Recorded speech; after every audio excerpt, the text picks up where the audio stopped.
I want to have that. Yeah, they just speak. No, I didn't want to. Yeah, it just got confusion. It just was like, yeah, there's some.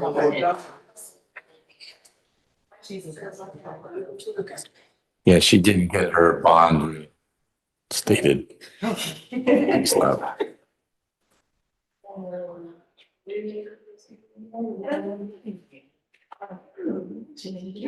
Oh, yeah? Yeah. Oh, there's that.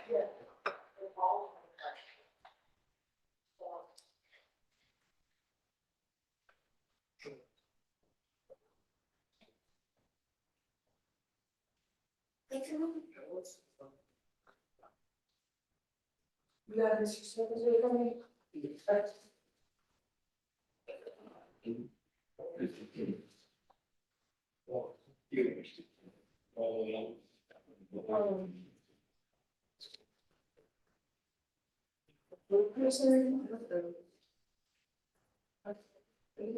Oh, zero, okay, because he wasn't in the jail, which is. Right.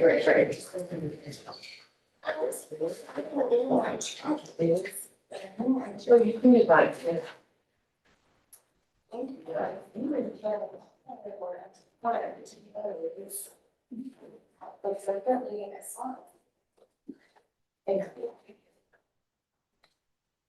Deputy Gordon, have you been checking on the W's? Yeah.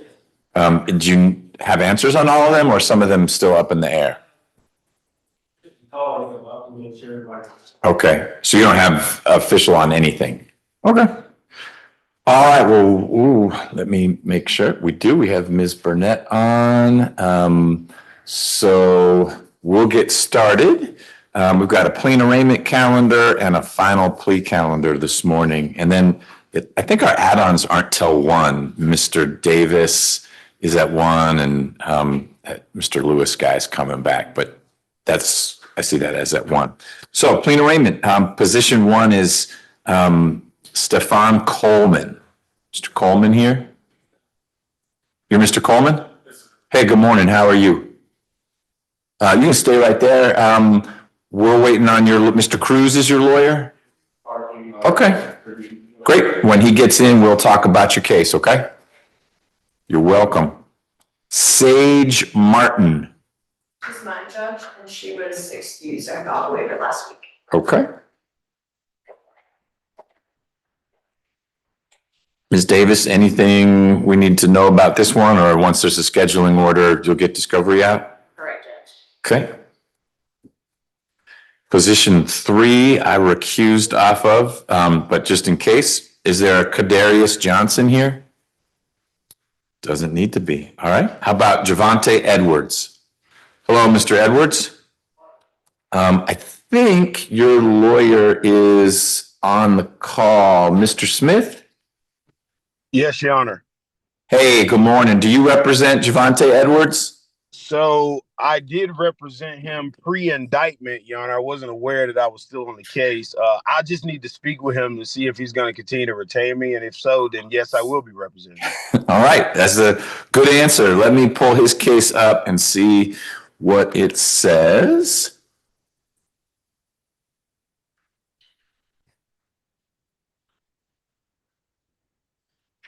And if today's arraignment, I mean, I could speak with him briefly and probably waive formal arraignment. Okay. Yeah, you two should definitely speak to see if he's in a position to keep you in the mix. Let me make sure this is you.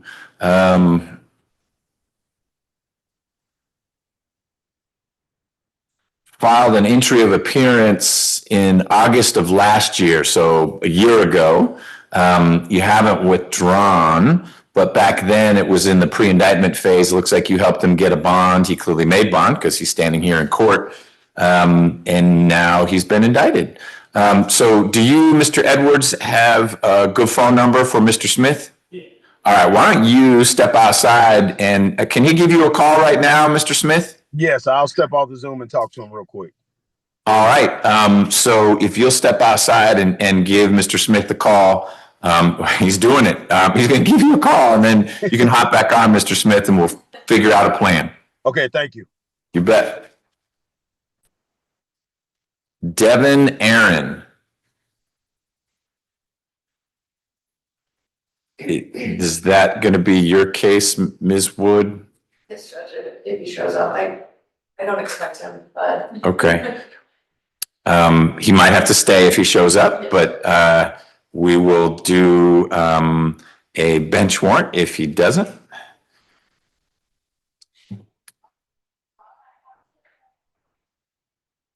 Anthony Bayen. Right, I will be representing him, but I believe he is residential challenged. I don't think he's gonna show up because they don't get it. Okay. We'll do a bench warrant, but if he does pop up at your office or something, we can walk on in. Jamal Lewis.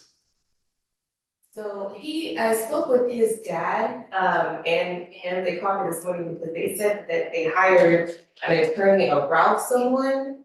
He gave me a number and he said they did a waiver. When I talked to him the first time, they did not tell me an attorney, and so I did a waiver.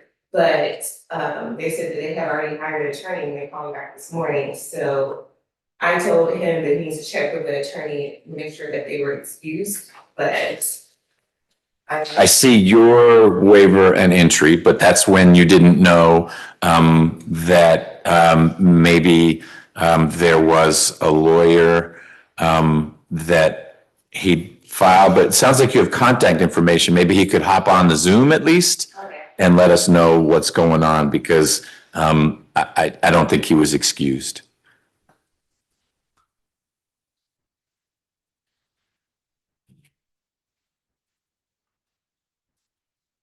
All right, position 8 is Mr. Ashford, who is on from Riverbend. Is that your case, Ms. Rios? yes, that would be, but I did not have contact with his son. You said she's on Zoom. He is. He's the Riverbend. I think so. Is that you, Mr. Ashford? Yep. He's waving enthusiastically. Do you want to hop on and chat with him in a breakout room? Okay. So, Mr. Ashford, I'm going to have Ms. Rios, who you, let me see if we can. That's Ms. Rios right there. She is going to get on her computer in a jury room so she can speak with you privately. And so I'll just move you and Ms. Rios into a breakout room because she needs to talk to you a little bit about your two cases. You've got positions 8 and 9. Oh, you're unmuted now. You able to hear us? Yes, sir. Okay. So if you'll sit tight, once Ms. Rios is logged in, I'll put you guys into that breakout room. Thank you. Mr. Ashford, what are you doing at Riverbend? What got you there? Last case, Pardon me? my last case. Yeah, right. But is it a revocation or did you plead guilty? Did you have a trial? Pleaded guilty. And how much time do you expect to spend at Riverbend? I got 6 months left. 6 months. Okay. All right. We'll sit tight and we'll get Ms. Rios and you into a breakout room. That gets us to position 10, Rashad Shepard. Ms. Wood, will that be yours? If he shows, Judge. Yes. Okay. When he shows, whether it's today or another day. No contact with him? No. All right. Well, we'll do a bench warrant if he doesn't make it later this morning. Tremaine Scott. Mr. Scott is here. Ms. Rios, is that your case? Yes, I will be talking to him. All right.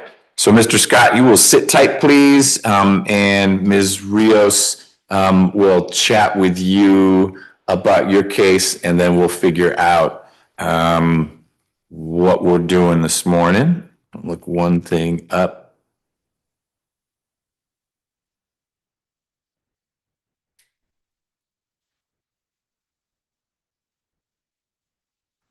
Okay. Looks like he's got an unindicted case as well. Yes, Judge. All right.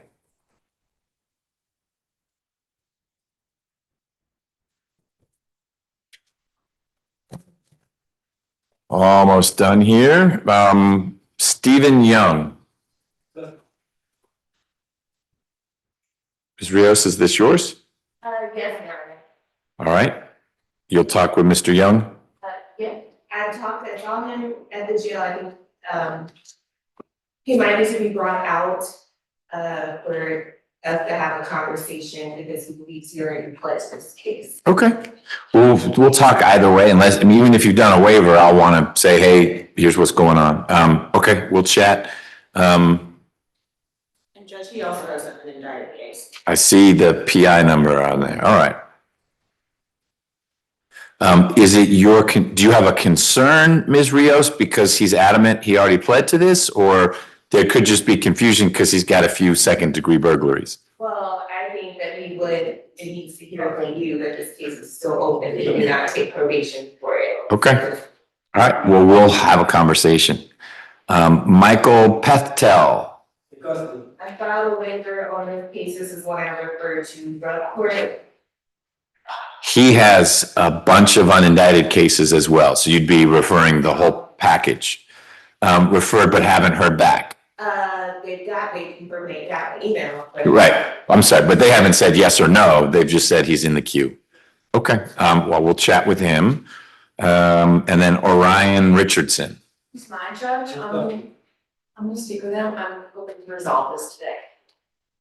Jair Paredes Novella, is that a colleague of yours? Yes. Esquire. Okay. All right, great. And then, sorry? I skipped position 10? Oh, Rashad Shepherd? Right here. All right. Ms. Wood, Mr. Shepherd is here. Wonderful, Judge, I will need to speak with him. I bet you will. All right, we'll talk after you're done. And then we've got Ulysses Greer. Mr. Greer is here. Ms. Cabrera is your lawyer. Do we have any update, Ms. Nelson, about Ms. Cabrera's availability? She's en route, Judge. She's stuck in traffic. Great. Okay, I mean, bad she's stuck, but she'll be here. So, Mr. Greer, we're going to sit tight and wait for your lawyer to get here, and then we'll talk. Okay? Anyone here who thought they had a case and didn't hear me call the case? Good morning. He was here, which was the important part, and he told me you were on your way. So I'm going to circle back to you in 1 second.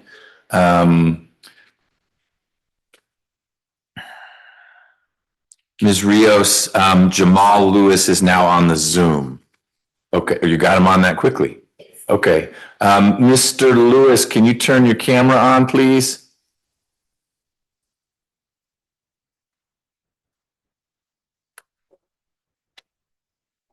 Good morning. Can you hear me? Can you see me? Yeah, well, I can see a fan and a my bad. there you are. Ooh, I can see I your gotta put chest. some Why clothes don't you zip that noise up, okay? Yeah, my bad. All right, that's all right. My robe is zipped, your hoodie can be zipped. Yeah. All right. So, Mr. Lewis, Ms. Rios, who is a lawyer here in court, told me that she has some contact with you and you indicated that you had hired a lawyer. Is that right? Yes, sir. Who did you hire? I'm gonna tell you his name right now. Can you hear me? I can. All right, his name is Attorney Ross Gordon. Yeah, Ross Gordon. How do you spell that first name? ORSS. R-O-S-S? Sorry. Okay, Ross Gordon. All right, Gordon. got it. That's a new one for me. I look forward to meeting Mr. Gordon. Was Mr. Gordon going to be joining us in court today? Yeah, he just texted me. Okay, and what did he say? I'm texting him back right now. Okay.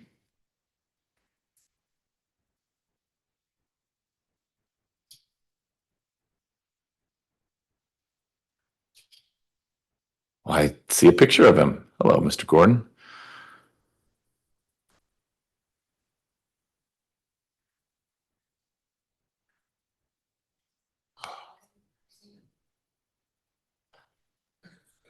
And it's, Mr. Lewis, he can appear via Zoom if that's what he needs to do. I just need to know, I need to talk with him and you at the same time today. So if you can just let me know what his plan is, that's great.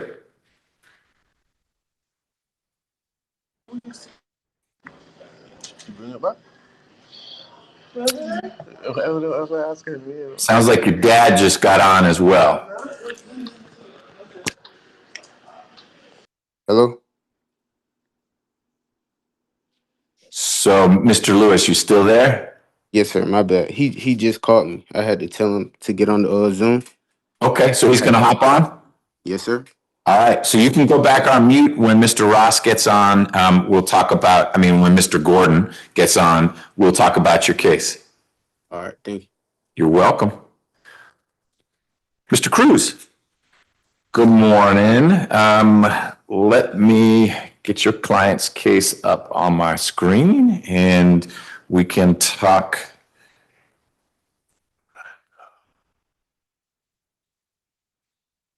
All right. So today is plain arraignment. Is Mr. Coleman gonna waive arraignment or does he want to be formally arraigned? He is, Your Honor. He's going to waive. I am aware that the indictment is online. However, Would you like a copy of the indictment? but I Okay. also would like a copy of the list of witnesses if, So what I can do if the printer is cooperating is print out the indictment that has a witness list on it. That doesn't commit the state to only those witnesses. I guess this would be, looks like there's some Fairburn police officers and a deputy. So I'll print out the whole thing. You'll get that. If you fill out the waiver of arraignment, which is a form over there by Ms. Simpson, that gives you an opportunity to check a box saying you're wanting to participate in discovery. If you give that to me before you go, we'll get that e-filed and that puts then the onus on the prosecutor, Ms. Davis, to get you discovery, gives you a motions deadline, all that kind of stuff. So we'll get that in motion, assuming you and Mr. Coleman elect to waive arraignment, which you just told me you want to do. And I'll see if I can print this out. thank you. You're welcome. Mr. Coleman. Sure, I got a couple questions for him, so let me ask those with you here first, and then you guys can chat before you all head out. Let's see if this works. All right, well, that is hopefully printing.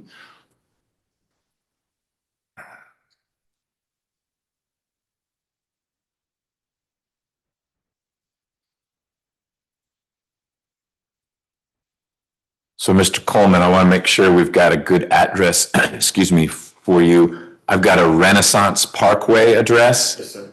Apartment 6105. Yes, sir. Excellent. You'll get notice from Mr. Cruz always when something's happening in your case, but we're required to send in the mail notices as well. So I want to make sure we're sending them to the right place. I can't promise that the Postal Service will deliver, but at least it's going in the right direction. The other thing I want to make sure you're aware of is that your bond conditions still apply. You have a signature bond, so there doesn't look like there was money put up, but you are basically just to stay out of trouble. That's it. So hopefully that's an easy set of conditions. Mr. Cruz will be letting you know what's next. He'll be getting discovery in the case, meaning whatever the state has, police reports, witness reports, et cetera. Mr. Cruz will sit down and talk with you about that, and the two of you will then chart a course forward. I'll see you next, either because Mr. Cruz has filed a motion that we need to hear argument on, or take evidence on, like a motion to suppress, or it may be you guys have worked the case out. If not, we'll get you a trial sooner rather than later, but there are a few steps before then. Any questions about any of that? No, sir. All right. Ms. Davis, anything I need to know about the case? No, Your Honor. All right. Well, it sounds like the indictment is printing out, so you're not going to leave here empty-handed. You'll probably get another copy of that when you get discovery. But it sounds like an interesting case. Your Honor, I do have a question for you. Yes, sir. Typically, in the past, before this year, we did file waivers. But a couple of times this year in Fulton County, I filed waivers and judges have still expected to see me.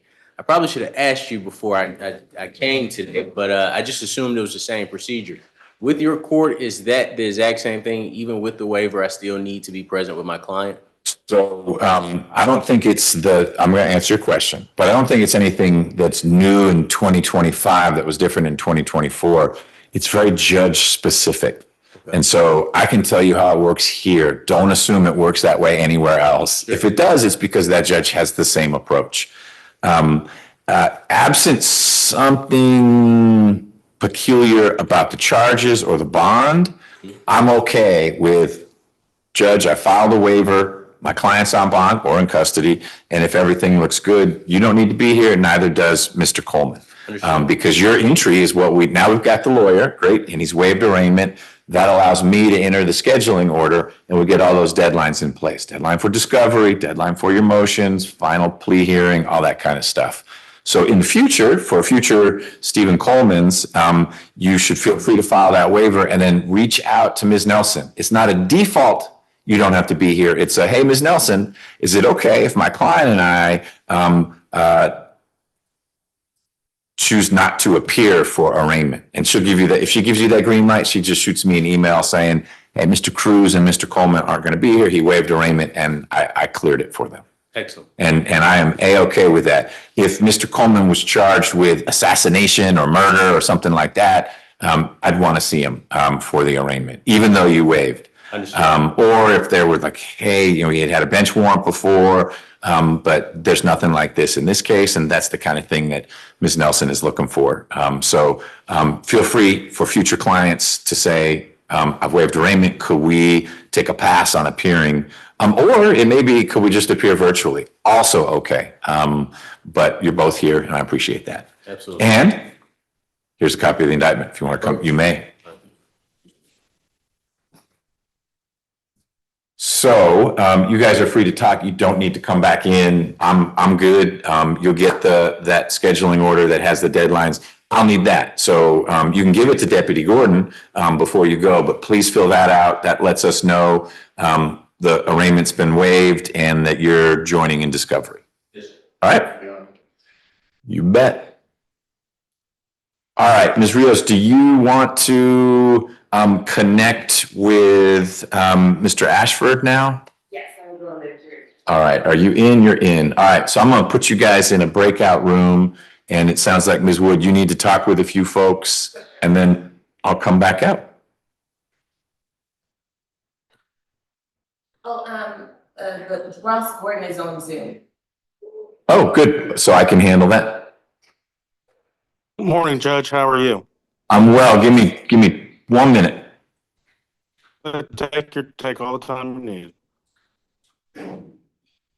Rios and Riverbend.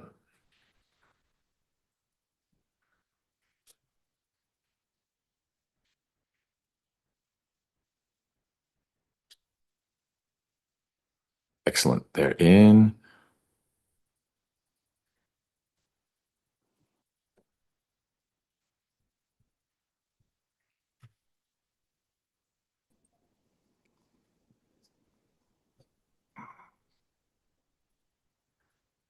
All right, Mr. Lewis, can you get your face on the screen for us?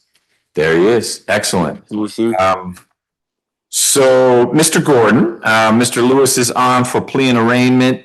Ms. Rios, who just stepped out, is one of the public defenders in this courtroom, and she had filed a waiver of arraignment and entry of appearance on behalf of Mr. Lewis, who then told her that you, Mr. Gordon, are actually counsel for Mr. Lewis. So I need to confirm that, get you to file an entry and waiver if that's what you're going to do. But I appreciate you jumping on the call on short notice. I just want to clear up for Mr. Lewis and for me how we're moving forward with the case. Yes, Judge. I've already filed an entry motions, discovery opt-in and waiver of arraignment back in August. Let me look.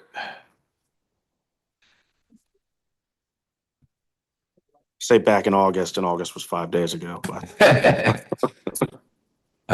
Whoops, that's not the right case number.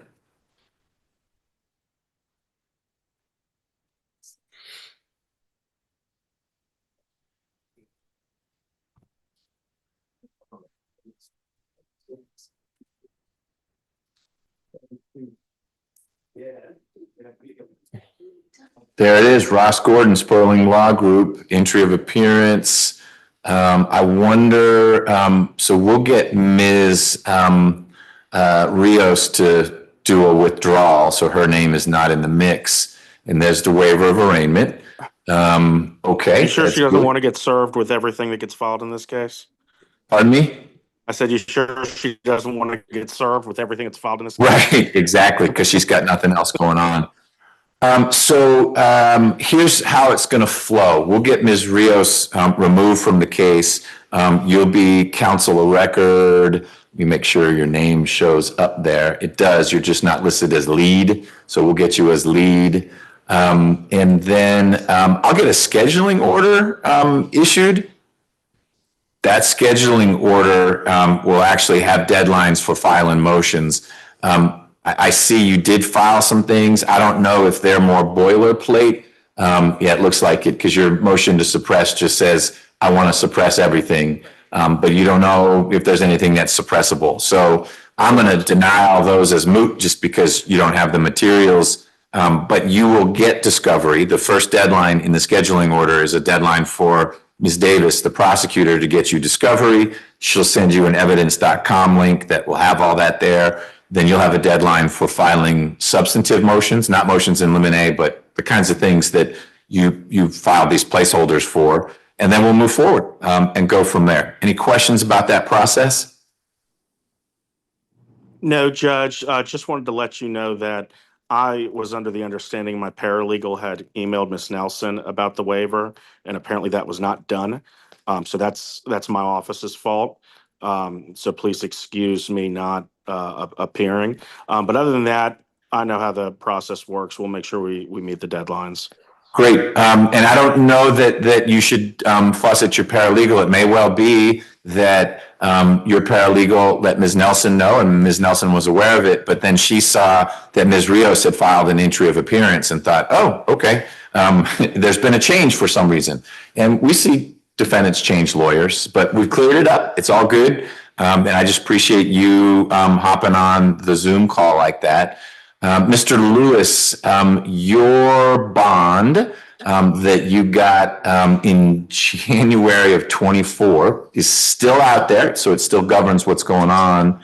And it looks like the main condition is that you stay in school and you not have any guns. Are you in school? I just graduated, sir. Congratulations. Where'd you graduate from? South Atlanta. Say that again. South Atlanta High School. Okay. And what are you doing now?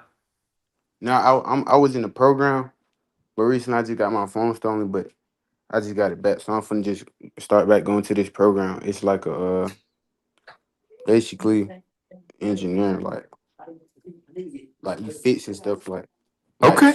Like Got it. yeah. But it's something for folks who finished high school. Yes, sir. Good. All It's a right. program. I'm glad to hear that. Last thing, and then I think you both can go. The address in the system for you, Mr. Lewis, is a Richmond Circle apartment. Do you still live there? Yeah, we recently just moved. I was gonna go to the I was gonna go and update my address, but I never had the chance.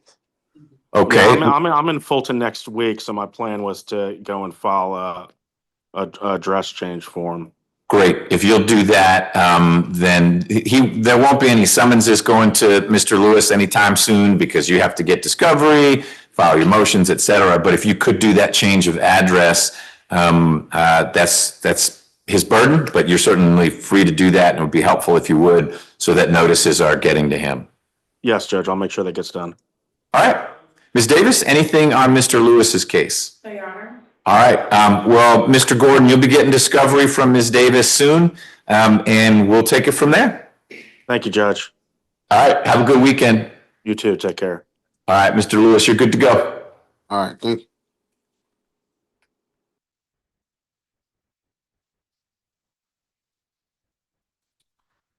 Can I make an announcement? You may, and then we'll talk with Mr. Smith.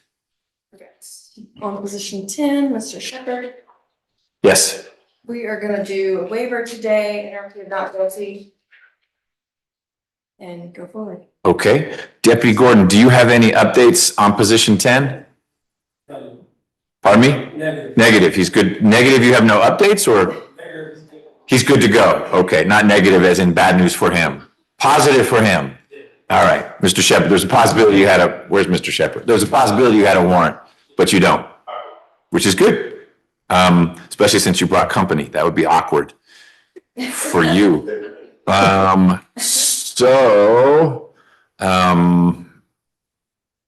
You're going to file a waiver, Ms. Wood, and you now have good contact for Mr. Shepherd? I'm about to. You're about to have good contact. All right. Mr. Shepherd, the computer system says that you live in Charleston, South Carolina. Is that where you live? I'm actually here in Atlanta now. Okay, so you're going to want to update your address. And we've got a form to do that. So you and Ms. Wood should write legibly whatever your address is so that you get notice. And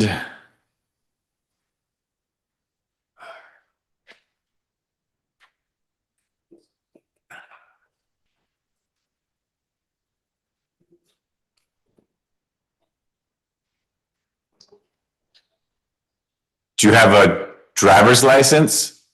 Yeah, I do have ID. Well, I'm not asking if you got ID. Do you have a valid driver's license? No. No.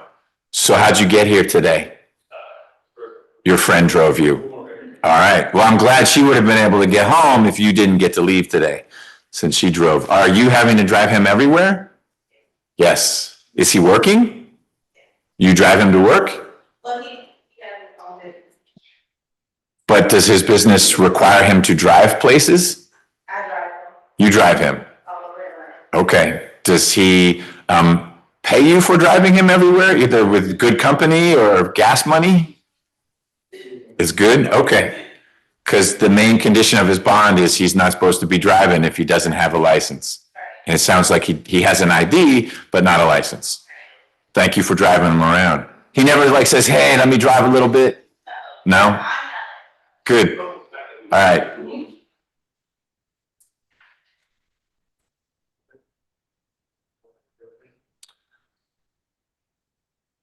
Ms. Davis, anything on Mr. Shepherd's case? That's position 10. No, Your Honor. All right.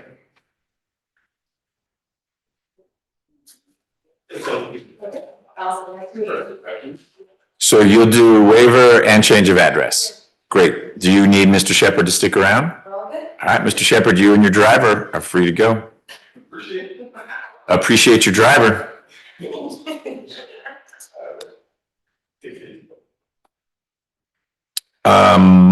Mr. Attorney Smith, do you have a chance to speak with Mr. Edwards? Yes, Your Honor. He's back in court. They're not going to be able to retain me at this time. However, I guess for the purposes of this hearing, Your Honor, I will just waive formal arraignment, plea not guilty, and I'll file a motion to withdraw today.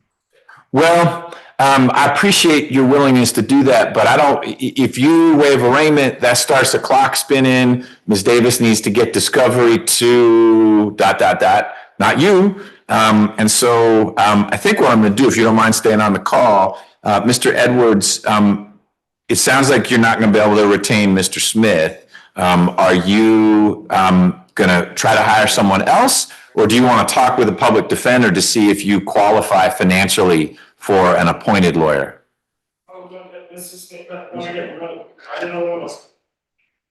Okay. Did you and Mr. Smith talk about specific figures so you know how much money you need to get? When do you think you'll be able to get that money?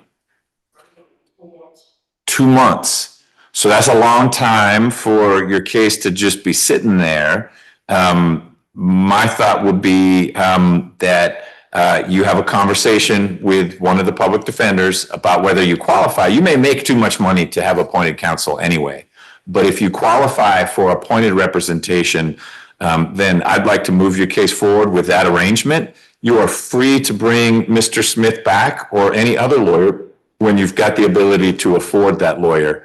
But I don't want to be in a situation where I say, all right, let's see you in 2 months, which is middle of November. And it turns out because life is complicated, you had to spend money because your car broke down or had to do X or Y, that now you don't have the money for Mr. Smith. And then it's the end of the year and all this time has gone by and we haven't been able to move your case forward. You willing to have a conversation with one of the public defenders? Okay. Then Mr. Smith, I'm gonna let you go but you'll need to get me a motion to withdraw so I can get you off the docket. If Mr. Edwards, some point in the future, comes up with enough funds to have satisfactory financial arrangements with you, Mr. Smith, you can always say you'll jump in the case. But 2, 3, 4 months out to me is not a real plausible arrangement for us to be doing nothing on the case. Okay. Understood. So I'll look for, if you'll email to Ms. Nelson, a proposed order, and you can file that motion to withdraw. We'll take care of that. So you're off. And then it may be we welcome you back on in the future. But until then, we'll see if we can get someone else to help Mr. Edwards move the case along. Okay. I hope so, Your Honor. Thank you so much. You bet. Have a good weekend. All right, you too. And Jan, I wanted to ask: I had another client in your court. Is Miss Jessica Jenkins on the calendar today, or no? It's a diversion case. Yeah, I saw you put that in the chat saying she's in diversion, and so I looked for her on the calendar. She's not. Let me look in the case management system. The name sounds familiar.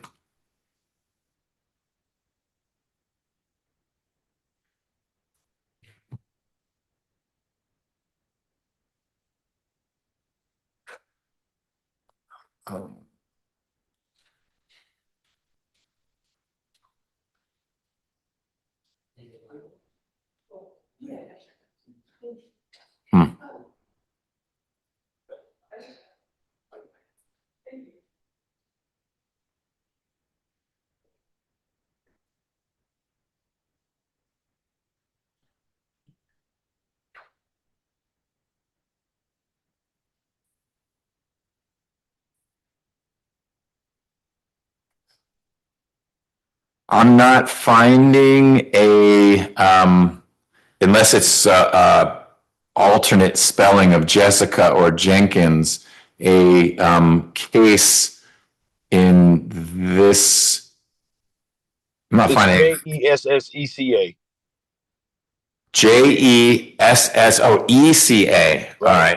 Does I have a case number for her? Oh, well, thanks. Were you just going to sit on that? No, I just my email. Okay. Okay, 25 SC 001292, and this was placed in judicial hold. There she is, and Mr. Smith. Right. So just a month ago, Mr. Smith, presumably with your approval, I signed an order putting on judicial hold. Ms. Jenkins has 12 months, but hopefully she'll do it sooner to take care of all the things that she needs to through the district attorney's pretrial adult diversion program. So her case is on hold. It's not going to appear on any of my calendars for a bunch of months. Really wouldn't be for a year. We would be bringing everyone back in August of 2026 to say, did she do what she needed to? But if she finishes early, then if you're reaching out to Ms. Davis, she can always file the null pros. That's their commitment. The state's commitment is if Ms. Jenkins checks all those boxes, then they'll dismiss. But otherwise, it's just on hold. Okay, perfect. All right. All right. Thank y'all so much. Have a good weekend. You too. Bye-bye. All right. Let's see what else is going on. Oh, right. We had updates.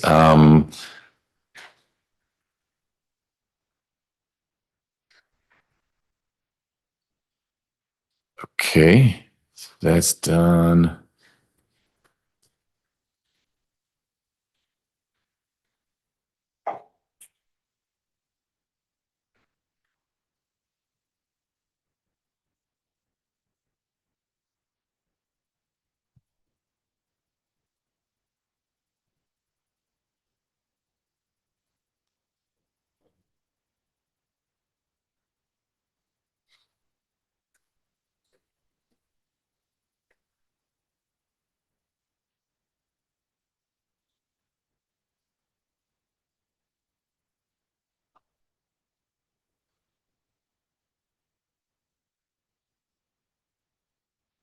Yes, updates.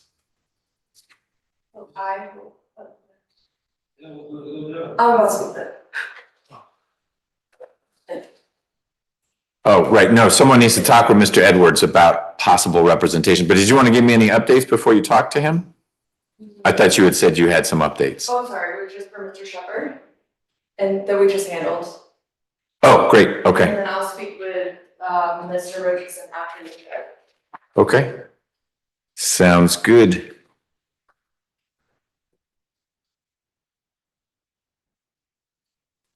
Ms. Rios, in position 7, if you could file a motion to withdraw and a proposed order, that'll get you out of the case. Mr. Gordon is in charge.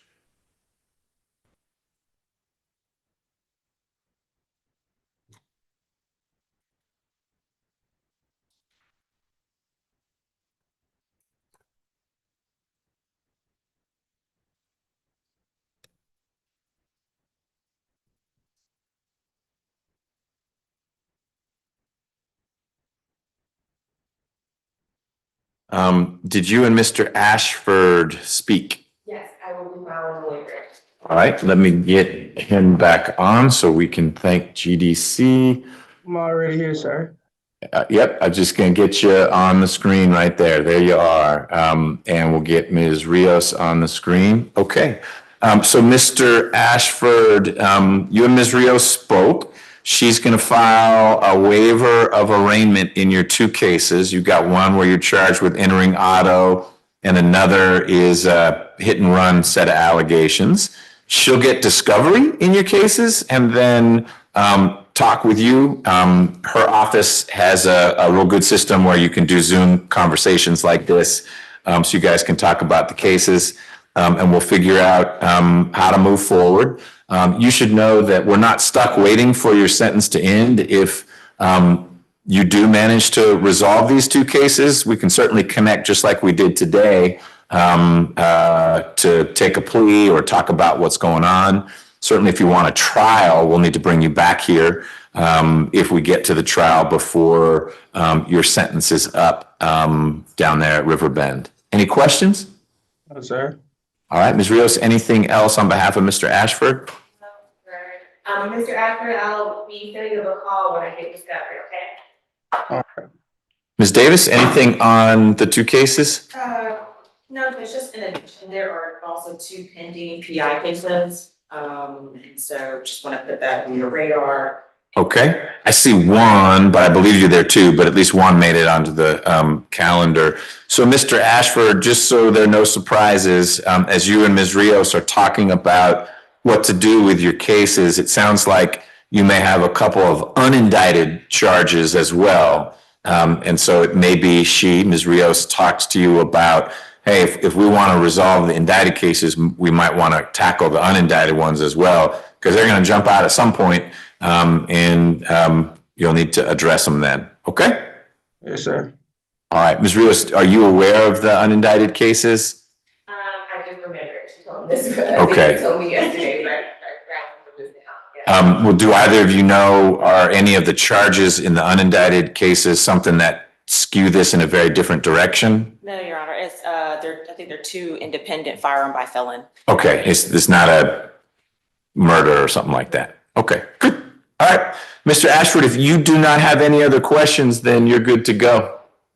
All right, thank you, sir. All right, and thank you to the folks at Riverbend.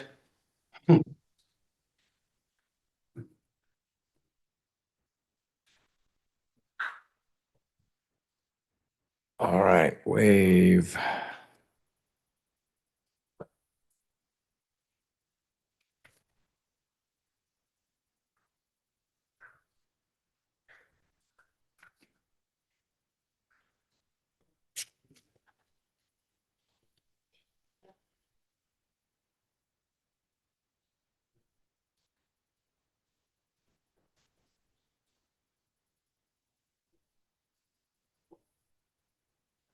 Have you been handed some forms? Who has it? Oh, well, I thought Mr. Cruz was going to be filling out a waiver form for Coleman. I think they might still be talking. Oh, they're still talking. Okay. Did you get a chance to speak with Mr. Edwards? Yes, sir. Okay, does he qualify? For now, For now, okay. he's very eager to continue working with Mr. Smith, but I told him I would be happy to do the waiver today and then, he's free to hire Mr. Smith. Sure, but that way you can get discovery, start talking to Mr. Edwards about it, and it may be the case can resolve. But Mr. Edwards, I want to reiterate, anytime you're able to hire another lawyer, whether it's Mr. Smith or someone else, you can bring that lawyer on board. I'm not forcing anyone in particular. You have a very capable and competent lawyer in the form of Ms. Wood, who's going to help you with your case for now. But that doesn't, because you have a lawyer now, does not mean that you can't bring Mr. Smith in. I just don't want to wait. Who knows what's going to happen with your finances, okay? Yes, sir. I'm gonna take, I'm trying to get all this case, finding a good job, I'm kind of struggling, and just working. No, I hear you. You want this off your back. And so two things need to happen. One, your lawyer, Ms. Wood, needs to get discovery, and she's going to get that in the next week or so. That's all the paperwork, whatever the police say happened. She's going to sit down with you and look at that and give you some real good advice about, I'm making all this up, okay? But just pretend this is what happened. Your DNA was in the house. You got to resolve this, because if we go to trial, you're going to lose. Or she may look at it and say, look, the video surveillance shows a 6'10" white guy breaking into the place. That's not you. Let's go to the state and say you need to dismiss this. So she needs to look at the discovery, talk with you about it, and then you guys can figure out what to do. And it may be that you want to work it out and the state is offering something, and that we don't have to wait. As soon as you guys come up with something, come back to court and we'll do it. But you need to let your lawyer look at the evidence so she can say, hey, I know you feel stressed out, but don't plead to this. It's a felony. We could beat it. We're going to file a motion to suppress, because the only way the police know what happened is because they beat a confession out of you. I'm making that up, but those things happen. Okay, but see, that's tell that, you're going to tell that to Ms. Wood, okay? She's going to get the discovery and she's going to talk to you about it, and you will be able to unload on her verbally everything that went on. Okay?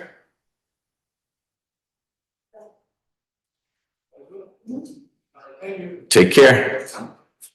So Ms. Wood, you will do the waiver and that'll be your entry. Thank you.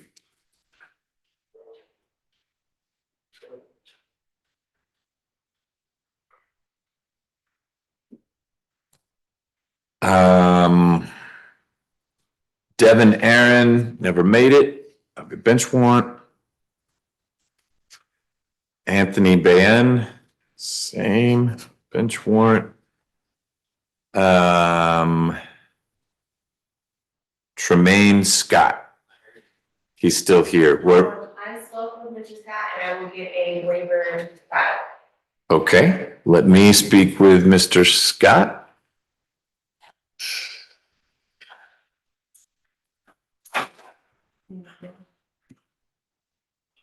Mr. Richardson.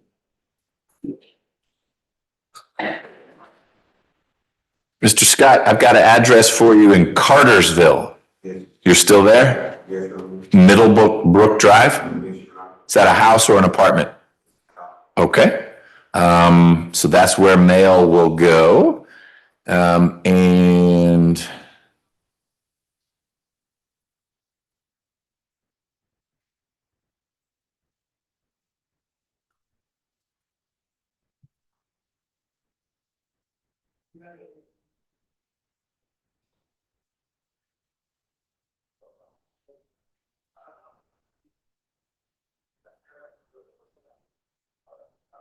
your bond says you're supposed to stay away from an address on Old National and away from a guy named Ronald Nesbitt.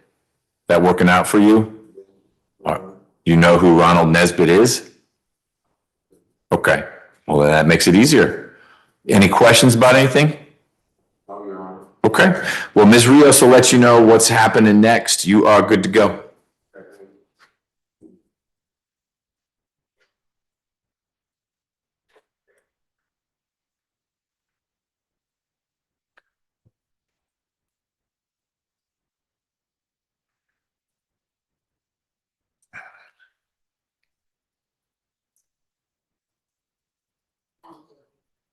Swung at someone with a crowbar. So I'm curious if you have any insight into this, Ms. Davis. Mr. Scott is alleged to have swung a crowbar. Oh, she's not here. I was like, Oh. I'll ask her in a little bit. Wonder where she went. With who? Oh, Cabrera. Got it. Ms. Rios, Stephen Young. yes, he should, and by the way, Pat is a representative from Pat is here, just to let you know, because she's been working with him in Great. in the program. Yeah, I think we need to have a conversation, so you can tell him. Oh, he's the gentleman who thinks he's already pled. Yes. Okay, so when we get Ms. Davis back, we'll have that conversation. How about Michael Pethtel? I already done a waiver, we can bring him out, but like, he already knows that we're just working. Okay. I'll introduce myself. We'll talk about that. He's got a bunch of other cases. And then Orion Richardson is not yours, and Mr. Greer has Ms. Cabrera. Okay. So we'll wait for Ms. Davis to come back in. Quickly go to the front, I can't find my charger, so I'm gonna see if I left it there or in my car, but I'll wait to go in my car. I'm just gonna go to the front. Whatever's plugged in there's not your charger. And then hers is different, and different things, so I'm gonna see if I left the front and I'll go to my car later. Okay. After you take the state's candy.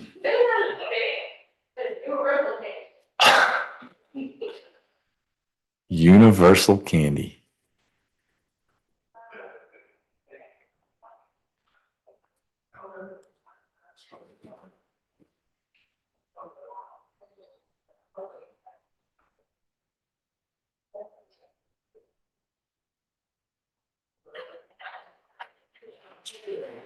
Okay.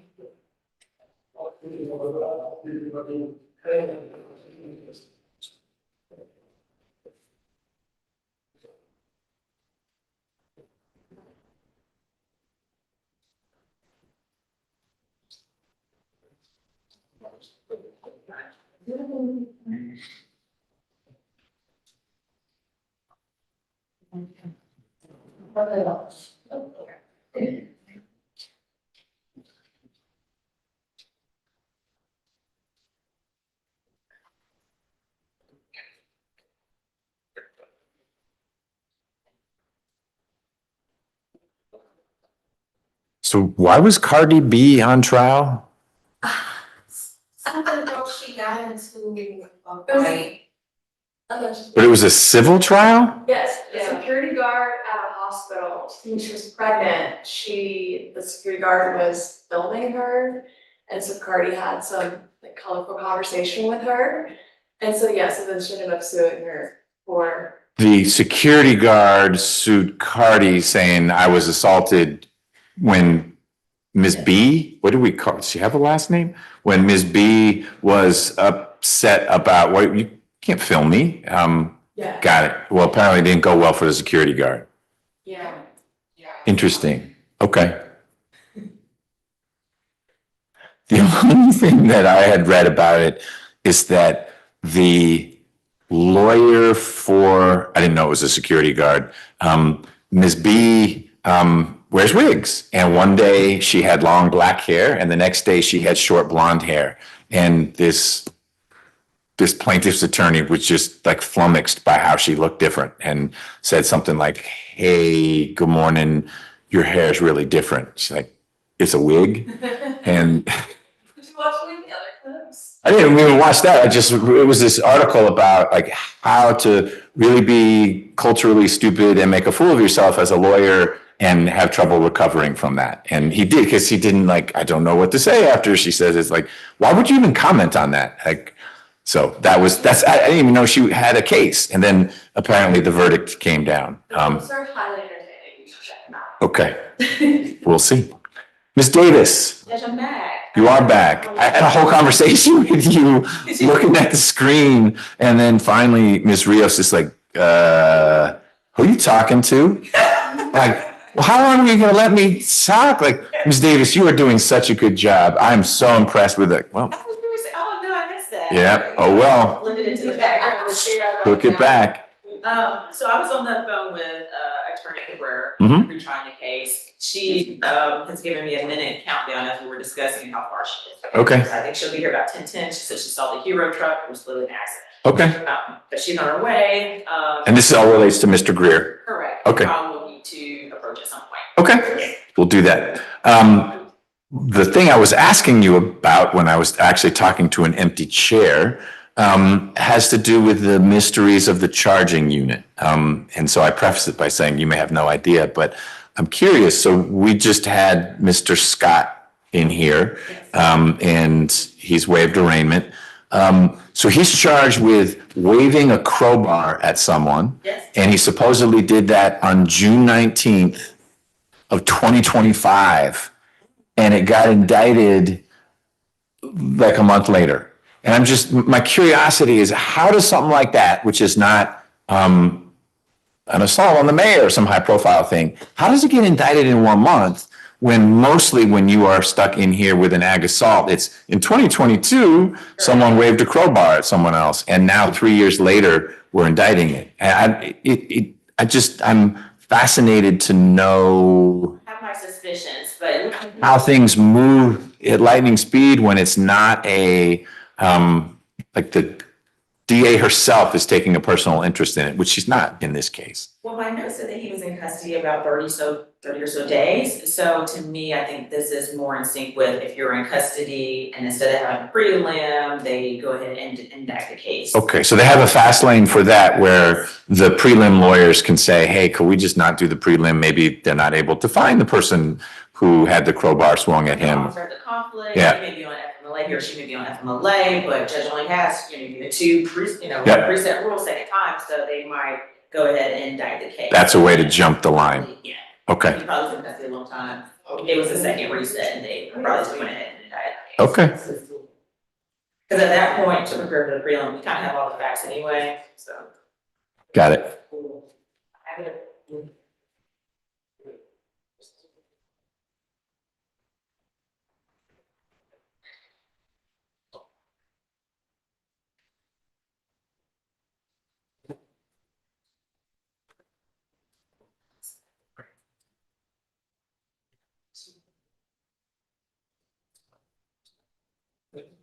But I do have a question for you. Mhm.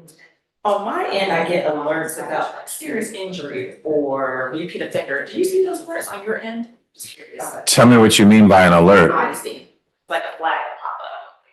So,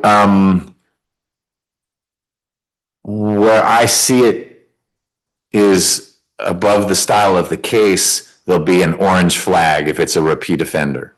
But I don't get like, the only kind of alert I get is if there's an active appeal, I can't get into the case until I click on this button that says notice of appeal. But it doesn't open up and say, repeat offender, and then I have to click a button. I just see the orange flag, which I don't know if that is triggered by something your office file. I don't think the clerk would be researching that. So I'm assuming it's something that your office, when they are either entering the PI or it's been indicted and they're pushing something across. Because you don't necessarily have to have filed a recidivist notice to get that flag. Just curious, because I Yeah. get pop-ups. And I don't know I've ever seen anything that says serious injury.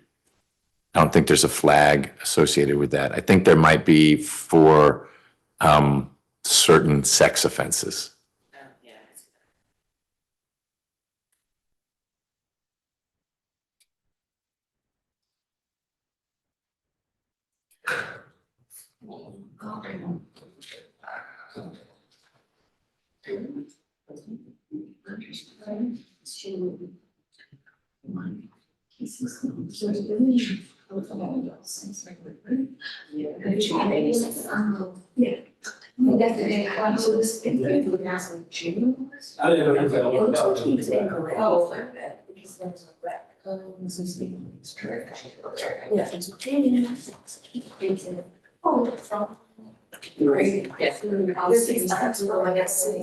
Yeah. Yeah, because he was trying to bring also, right to be in front of him, because I think she's a officer. That's what we actually do.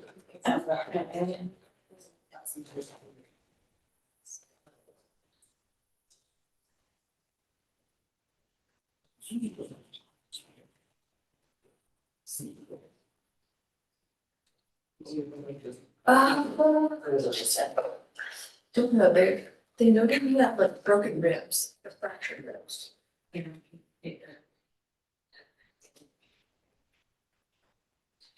Oh. That's a little bit. No, it's the. Oh. If those are the everybody.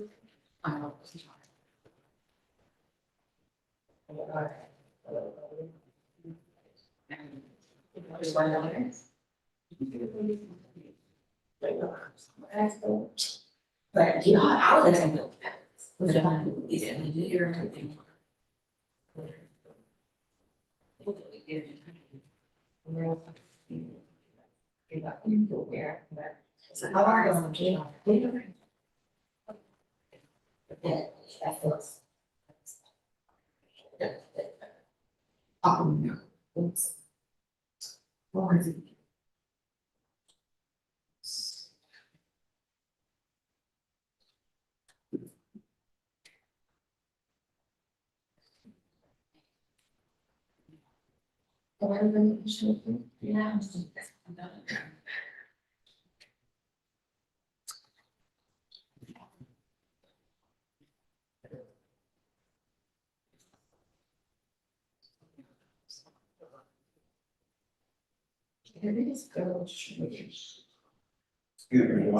Yeah. Yeah. When is work? How late does work go? Well, it's my uncle, he has a home improvement business, I don't think you're gonna be here a ton of time. Ms. Cabrera says she should be here by 10:10, which is in a couple minutes. So if your uncle can take you, how far is work from here? no, not just, meeting somewhere. Got it. I'd be surprised if, Ms. Davis, I know you and Ms. Cabrera and I are gonna talk briefly when she gets here. Do you envision, Mr. Greer's situation taking a long time? Okay, so, I think you'd be done, assuming Ms. Cabrera gets here in a few minutes, we'll be done by 10:30. Okay? Sure.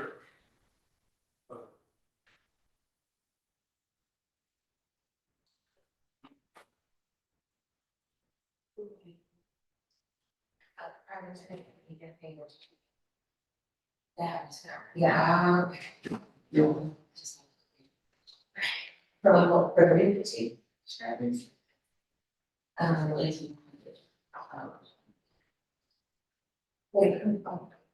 Like, like, the average disease, other things about it.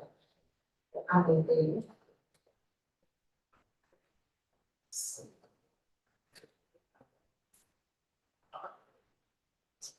And I don't know, others, things, probably, modern.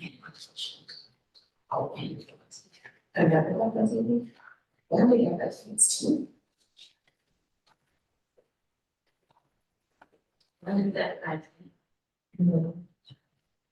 Just that I think it's from something. Something first, something. I'm interested. There's a winner, warrior crowd. So you can. That's all one case, yeah. That's one case, and definition.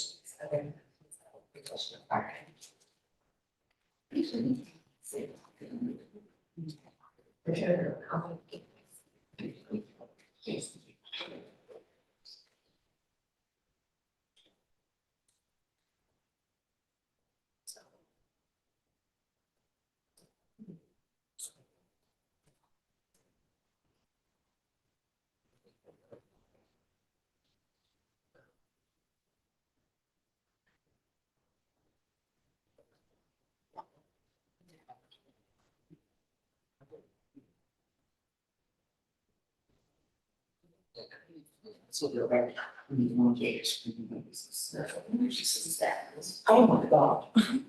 Yeah. I'm gonna try to find this here. Okay. Yeah, but, yeah. Oh, yikes. Oh, now that Ms. Davis is back, we can bring some of the inmates out. So let's do that. I mean, keep people sitting around. So Mr. Pethtel, can we bring him to this is one where you're going to waive arraignment? Yes, I've already filed. Okay, all right. Mr. Cruz, conditional finding. That's what I was waiting on. Thank you. I'm sorry, Judge, it was sitting on my desk. All now. Yeah.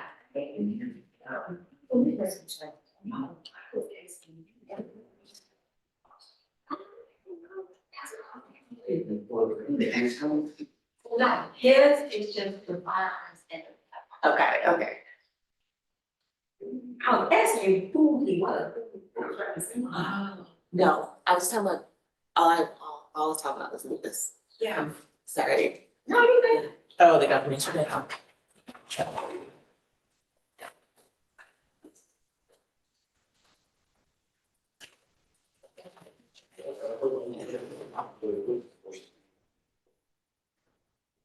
Mr. Pethtel, good morning. How are you? Good, how you doing? I'm all right. I'm Judge McBurney. Your case has been assigned to me, and I just want to introduce myself, and I'm going to repeat some things I'm sure Ms. Rios told you, but it's important that we have this conversation.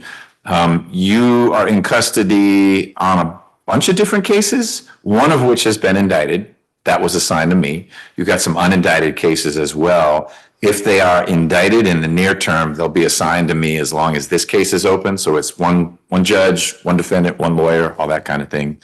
But we don't need to wait on them being indicted. If you and Ms. Rios end up looking at all the different cases and reaching a global resolution with the prosecutor, your lawyer can talk to you about waiving indictment and the state can accuse them instead of getting them in front of a grand jury. But that's a decision and a discussion for you and Ms. Rios. She's filed a waiver on your behalf, entering a plea of not guilty. I'll enter a scheduling order that will require the state, Ms. Davis, the prosecutor, to get discovery to Ms. Rios.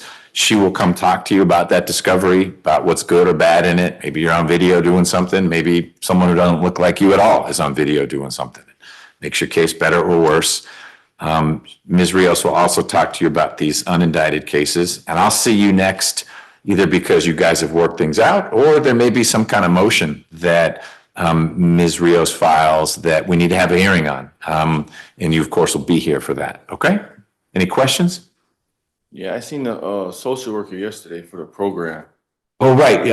Drug court? Yeah. Okay. That's in the works. Ms. Rios has submitted a request that someone come talk to you about being in drug court. Yeah, they seen me yesterday. Good. So they're going to look at your record and what else is going on. And if they accept you into the program, that's something that I think Ms. Rios would bring to the prosecutor saying, can we work this out so that Mr. Pethtel can start getting some treatment? To be in drug court, you need to be in active addiction. Does that describe your situation? Yes, sir. Okay. All right. Well, I don't want you to be surprised by it. I don't think it would be a bad thing, but I'm one of the drug court judges. There are two of us. So there's a coin toss likelihood that if you go to drug court, we'll be working together. But that's just a coincidence. It's not that, oh, this case was assigned to McBurney, so you do drug court with him.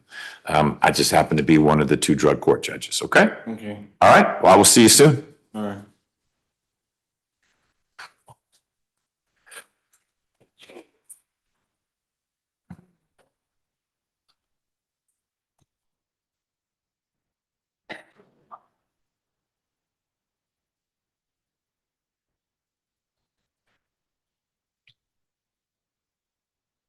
All right. We can bring Mr. Young out. I just needed to see the docket. Good.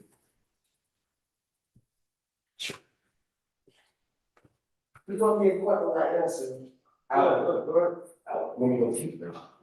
Mr. Young, this way, please. I was like, this record, that's. Oh, I'll be quick. I don't mean to interrupt that. Where am I sitting? So you stand right there. You're in a perfect spot. All right. Hey, I'm Judge McBurney. How you doing? I'm doing all right. And I don't want to interrupt what you were about to do. I just wanted to introduce myself and clear up a little confusion. Ms. Rio shared with me that you were telling her, hey, I think this case has already been resolved. And it is true that in April of last year, your charges were dismissed by a magistrate judge when the state came in and said, wait, there are duplicate warrants out there. And so you may have been held on one thing when you already had a bond for it. But this isn't a case that I can see that you've already resolved. Ms. Rios was saying that you thought, I think I've already worked this case out. Why am I coming back to court for it? If I'm mistaken, we'll certainly clear that up because there's no double jeopardy. If you already resolved the specific charges in this case, then you don't need to resolve them again. You've got another set of charges as well. So either way, we've got to figure out what's happened with that other case. This case involves an alleged, just allegations, burglary. Exactly. Headland Drive. Amen. I've already resolved that case. Okay. Well, we're going to keep looking at that because the prosecutor said, oh, you know what, they're duplicate warrants. And so there may be elsewhere in the system exactly what you're talking about. So no one is saying you're wrong. We're saying we need to find it. And so we'll look for that. And in the meantime, Ms. Rios will also be looking at these new charges to figure out, is there a way to wrap everything into one? Okay. That's the criminal damage, correct? I'll tell you what it is. Yes, I'm being told it is. So that's out there as well and needs to be addressed in whatever way it's going to be addressed. Just so you know, if the state does end up indicting it, while the case I mentioned, the Headland one you described, the Chevron, while that's open, it would be assigned to me so that all the cases are with one judge and one lawyer so we can resolve everything together. But yes, it is criminal damage to property in the second degree. It looks like it involved, you got arrested in July for that. Yes, I accidentally broke a window. Okay, don't talk about the facts. There may be a great defense, but Ms. Rios doesn't want you talking about it out here because you got a prosecutor right here who's going to say, oh, he says he broke the window. Okay. Okay. So I just wanted to let you know procedurally what's going on. We're looking into, well, what does this duplicate warrant mean? Did Mr. Young already resolve it? And we'll try to sort that out. I say one thing. Sure. About the charge, the criminal damage. So you're not going to tell me about the case, right? I'm not going to necessarily tell you. I just want to say, I mean, it doesn't matter if I incriminate myself. No, it does though. So Ms. Rios. I'm guilty. Okay, but just talk with Ms. Rios about that. Let her drive that bus, okay? Today is just arraignment. I will file a waiver, waiving the arraignment if we find out that this cases hasn't been closed, okay? Is that fine? I mean, it's cool, but Ms. Rios is just protecting your rights right now by entering this plea of not guilty. That doesn't mean anyone's lying right now. It doesn't mean if you come back later to say, look, I want to admit that this happened. I'd say, but Mr. Young, on September 5th, you entered a plea of not guilty. You're a liar. That's not how it works at all. It's just a way for Ms. Rios to say right now, because the presumption of innocence is in Mr. Young's favor, we're going to preserve that. And we're going to say not guilty. Give me the discovery, please. Give me the facts of this case so that I can sit down with my client and we can look at what it is. And Ms. Rios may look at that and say, you're right. Look at there you are. You're on video and you're leaving with a bag of chips. I'm making this up, but that's what happened. And then she'll give you some advice of we need to come in and sort this out. But she's also going to want to look at the criminal damage case so that if she advocates for you to resolve things, she's resolving everything so that when we say we're done, we're actually done and you don't get pulled back in the system with charges that you knew were sitting there. Okay? okay. So, well, I'll talk to you Yeah, I'll come back and talk to you. in there. Yeah. Okay. All right. You go do what you need to do, but I wanted to introduce myself and let you know we're moving your case forward. Okay? She's with Pat. She is with Pat. You already talked to her. I have been introduced to her, and I know that Pad may be part of the way we work out your case. Yeah. Pad is always there for you. They're a great resource. They've changed my life. drastically. So if you look at my record and then you look at, since I've been in pad, I'm doing excellent. Good. Moved out of Fulton County. I just want to say that. So I'm just trying. Okay. So like, if y'all can work together, whatever the sentence is, I'm Okay. willing to work with pad. So We would generally work together, and I have found PAD to be a wonderful resource for lots of folks. it's excellent. Okay, good. All right, you go that way. All right, thanks. Just. So you have done the waiver, or you will do the waiver? I will do the waiver initially before it passes over the hump. Okay.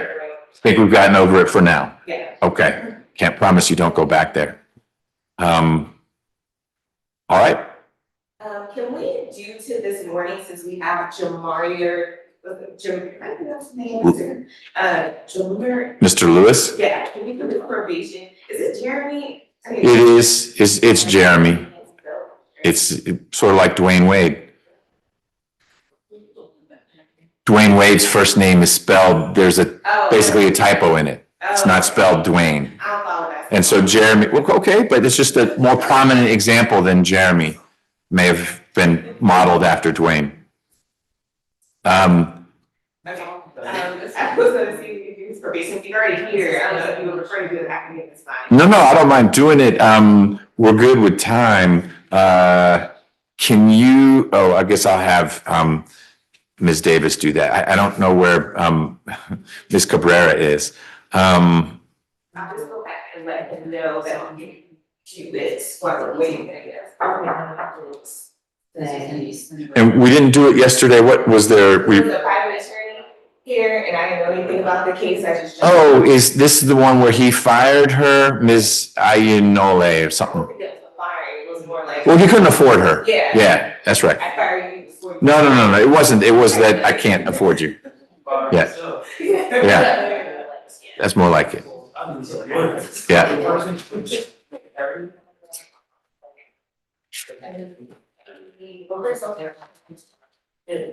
And Ms. Wood, Orion Richardson, possible plea still? It's going to be a plea, I'm just waiting on, my investigator is working to get me a proof of incarceration that I would like to have. Okay. Is that doable this morning or this afternoon? She's at ACBC right Okay, fantastic. And then do you need the PAD folks to stay? Was PAD here just for Mr. Young? Correct. Okay, all right.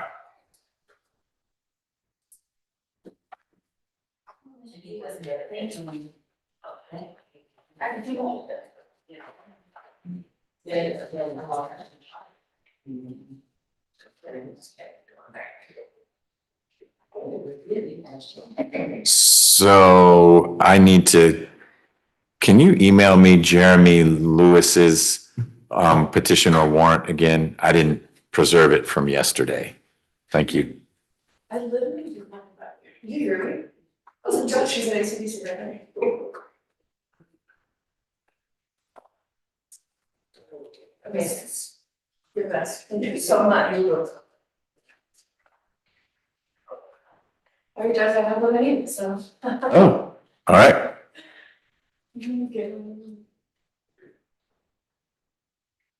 Well, why don't we do that? That'll give Ms. Simpson time to track down Jeremy Lewis's stuff.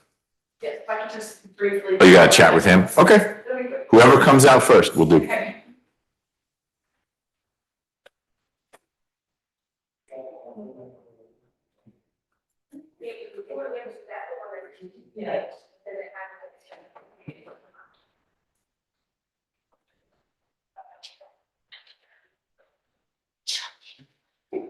Hey, I'm sorry. that's all right.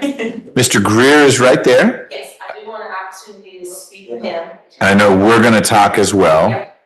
Do you want, in what order do you want to do that? Speak to him first. Great. And then I'll speak to you, I'll step out. Okay. Hi. Thank you.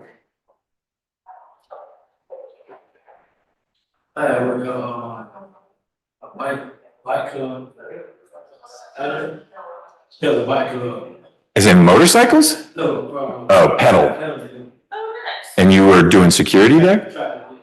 When white people come in and stop traffic. I didn't know it was up. Oh. So it was like, That's fine. I mean, like they were doing a race or something and you were making sure. I said Mr.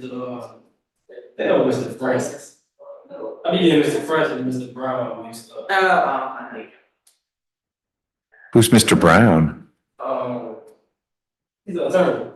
Okay. I know Mr. Francis. I'm trying to remember who Mr. Brown is. I'll say it till we get on. Okay. The one that had the spray. Okay. We'll talk about it. There's sometimes I watch the YouTube channel, but I will say, I hear your voice. And I'm like, does anybody on YouTube know what you actually look like? So I want a photo there. Invisible. Yeah, it's like, I've seen a lot of them say, I wish I would put the camera so far. I don't put my vote that valid as well. Well, you know. I do, but it's helpful because sometimes. They just people went viral on Instagram page. Oh, did it? Yeah. Who? Demetrius Davis. Oh, yes. Yeah. It is went viral. Yeah. They call him Meatball. I guess that was his nickname. Oh. He was saying he was racing. He was a I did. Thank you. It's on my screen now. Yeah, the right says. So it's Douglas County charges from a long time ago. And does he have anything else? Does he have new charges that are holding him in, or he just finally got picked up on this warrant? Okay, and he has how much time left? 1 year, 11 months, 18 days. He did just enter a plea in before Judge Whitaker on an escape charge, if I'm not mistaken. Escape? Yeah. It's tied to something, because he was in custody. It's got to be tied to something. Escape is, I'm in custody. Which one, if it's tied to us or if it's tied to when he got arrested for the Douglas County charges. Okay. Well, it must have been when he was tied with us, if he got, it's what you're, so it must have been when we picked him up. But he was being taken into custody and, or he was being put into the car and he Got away. got away. All right. I think he has a pending PI case, but when I look at the warrant, I don't know. It's like it's from 2018, so. Okay. Yeah, I'll dig deeper on that one. Are you ready for Mr. Lewis? Yes. Can we do that or do we can do it? Great. Are you aware of anything for him or? No, I think he just had the theft and the position that we were revoking, well, that was in a different county, right? Yes. So he has nothing else here. Right. The theft is old Douglas County. That's the basis of the revocation. That's where I see the 25 PI case. It was 25, yeah. Yeah, so I need to look at it. What is That's that? 2018. The PI is 25 PI 006279. But the warrant is very curious, and I haven't had an opportunity to look there. 25 PI 006. I think we looked at this. Right. And it appears to be some sort of DNA hit that I guess triggered this. Right. again. That's that. I'll say this. Right. Because Mr. Lewis and I talked about this. The picture on the booking report is his brother. Well, it may not be. Is that a twin? No, that's a different guy. That's a Different situation. I walked that back.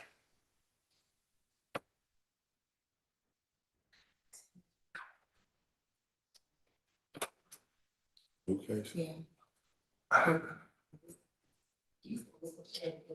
Yeah. It's all. DNA. Yeah, it's a DNA hit.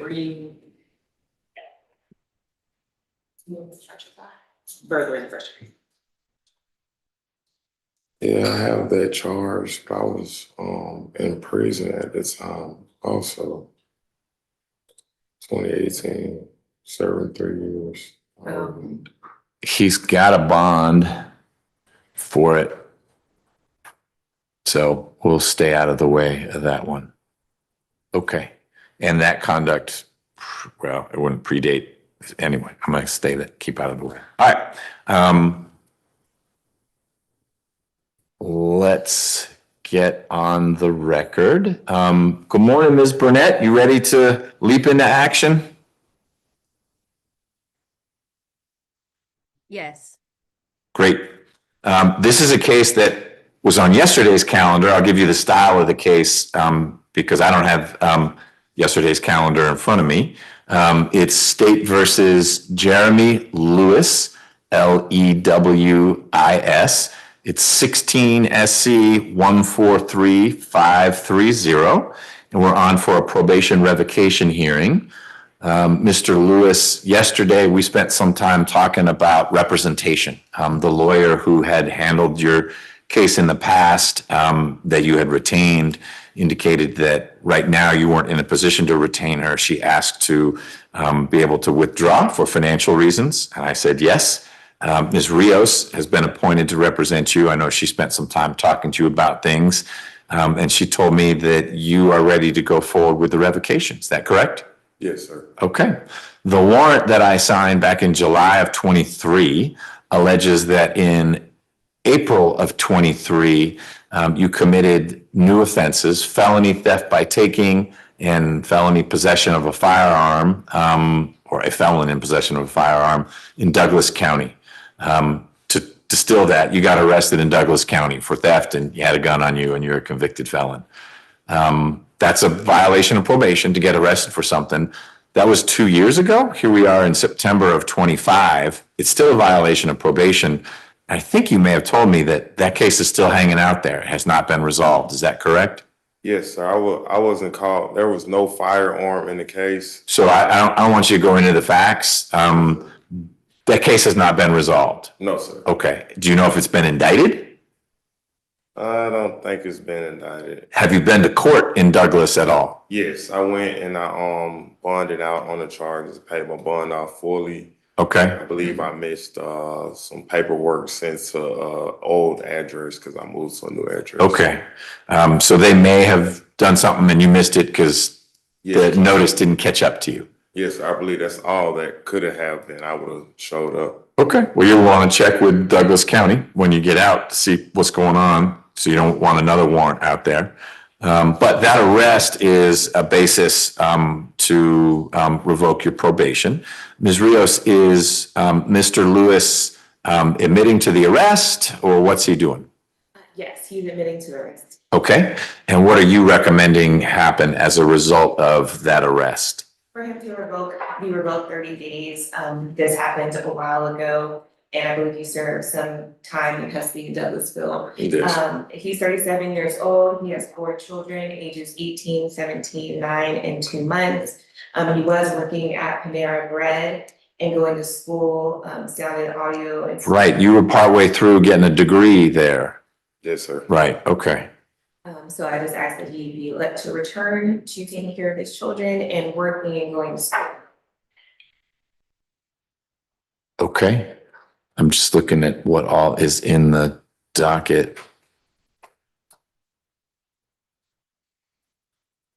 All right. You've got 1 year and 11 months left on this case, so it's about done. Ms. Davis, what's the state's perspective? Judge, we're asking for you to revoke 1 year and then terminate the probation. Our primary concern was the allegation of the firearm. And that is a prohibited item. So something that he should know, especially based on the history that he has, that he cannot possess or transport or use or have in his possession a firearm. Okay.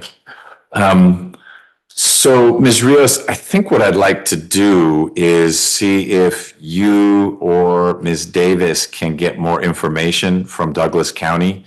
I heard Mr. Lewis say, well, wait, there was no gun, that part should be gone, et cetera. I share the state's concern. If in fact the gun was in the mix, that's a problem and probably merits more than just the 30 days. I'd also like to get, and this I know you should be able to get, it would be the proof of incarceration, how long Mr. Lewis was in custody there, because that time I ought to, I believe, attribute to whatever revocation I would give. So, Mr. Lewis, all I'm saying is I'm making the time up. If you did 4 months in Douglas before you could bond out, that would be part of the revocation because you were stuck there as a result of your arrest. And so if I think 6 months is the right answer, the reality is you've already done 5. You did 4 in Douglas County back in the day, and you've done a month here now.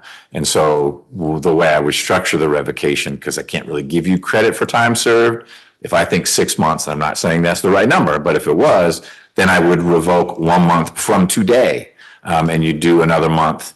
And I would know you did 4 in Douglas County and 1 I know you've already done.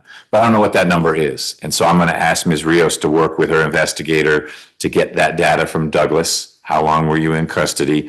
And then I'm going to ask both Ms. Rios and Ms. Davis to see what they can get. Ms. Davis may have a more direct route because it's prosecutor to prosecutor. They say, what's the status of this case where there was an arrest on April 14th, 2023? Yes, sir. And we'll see where that's gone. With a little more information, I'll be in a better position to navigate. I have very, very different recommendations. One of them is let them out today. I understand that one. And another one is revoke a year and close it out. I understand that one. But they're so different. I need a little more information. Yes, sir. I want to move quickly. I don't want you stuck too long. I know you're sitting in custody. But that may also allow Ms. Rios some time to figure out what's going on with this unindicted case you have, which I think she was telling you is from real long time ago, but there was a DNA hit. And I think they got that hit when you got booked in Douglas County. And I don't know how that's fingerprints versus DNA. I don't know. I'm going to let Ms. Rios see what she can learn about that unindicted case as well. Okay? Absolutely. I'm curious, and you may not want to talk about it at all. You've got this escape charge sitting out there. You were arrested in January of 2022 for escape, and then you bonded out after just a few days. What was that about? And has that been resolved? Well, it just recently got resolved, but it should have been resolved when I actually got the charge. This is supposed to have been an absconding from a transitional center. Okay. I was in the Atlanta Transitional Center on Ponce de Leon. Yep. My father passed away 2 days after I enrolled. The first 2 days I got there, I found out that he died. Okay. So I stayed 9 to 10 months, and I wasn't allowed to leave, and other guys were allowed to go to funerals. So it kind of put me in a real bad position. I just straight told the warden that if I leave out the door, I might not come back. I'm going to see my dad. Yeah. He told me it was a bad idea. It wasn't going to be good for me, but I just told him I had to see him to confirm his death. And I went on trash duty. I left, caught a ride, went to his burial, and I found out he was actually buried in East Atlanta. So I called the warden. I let him know that I was going to Anniston, Alabama to just clear my mind. I was going to be drinking. And when I was done, I was going to give them my location, in which I did. Oh, and they picked you up. And they picked me up. Okay. And I guess you resolved that with Judge Whitaker recently. Yes. I did. Okay. Did you get probation for that or what? Yes. So you're on probation for that case? Yes. It should have been handled when I caught the charges. Like I went and did prison time for it. I sat with the charge on me. And it's like it was just brushed under the rug. Nothing was said about it. I thought it was done, and then here it goes again. Okay. Okay. All right. Well, thank you for explaining that. Another moving piece. How much probation time does Mr. Lewis have for that escape case? She's in 5 years probation. So that runs longer on beyond this case. Yes, Judge, that disposition date was August 27th. Okay. That was very recent. Okay. So I will see you soon, Mr. Lewis. We're going to get that information about the status of the Douglas County case and how much time you spent in Douglas County before bonding out. Okay? Yes, sir. All right. Ms. Rios, thank you.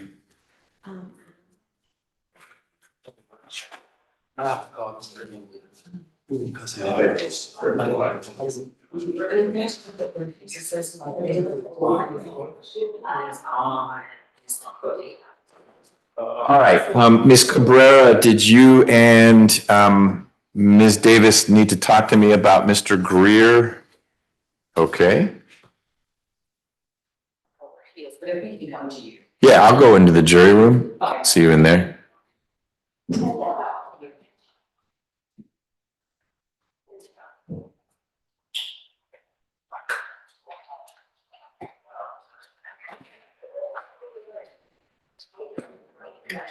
You better.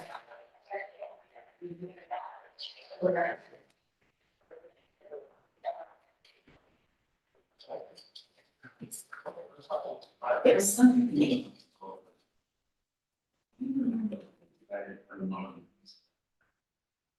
I can, Yes, he's right. So I just got a new petition for you this morning. So, and then. All right.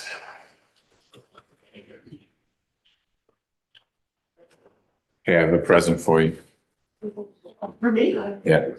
Thank you. Mhm. You always look like she come to see me, yeah.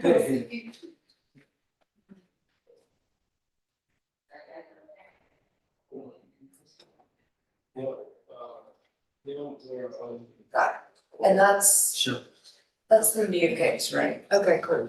Yeah, so we're gonna try to resolve the new case at the same time as the probation applications, which Yeah, is, I didn't have the petition, so I'm glad she sent it. got it, okay, yeah. That's the timing, because I didn't even ask for it. The timing was. Perfectly, yeah. Because I didn't have it.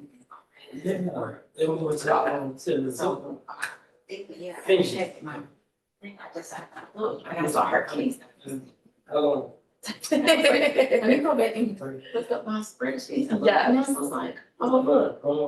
Boy, her sound. Perfect, yes, absolutely, okay, perfect, yeah. Yeah, I know they did like this. That's awesome. Okay, cool. Yeah, so as soon as I have a program in place for him, we'll just put it back on. Okay. Thank you. How long has it been? I can't remember off the top of my head. I don't remember. Okay.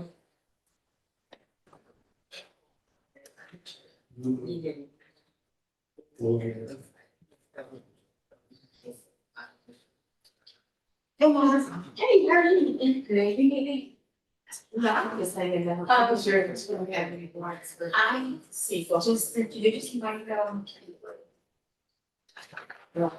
I just said, I got an updated petition for it. This morning. For judge to sign. Okay. Next day. Cause I didn't have. What do we do with him? Wasn't he coming? He got reset, Yeah, he got reset.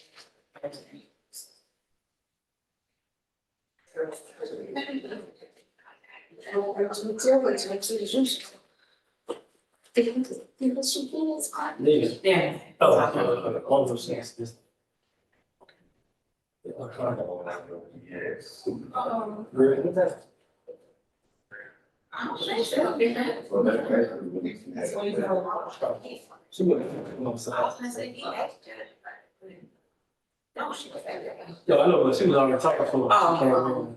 Maybe he's not, because yeah, he could come. Okay, he's what I was saying.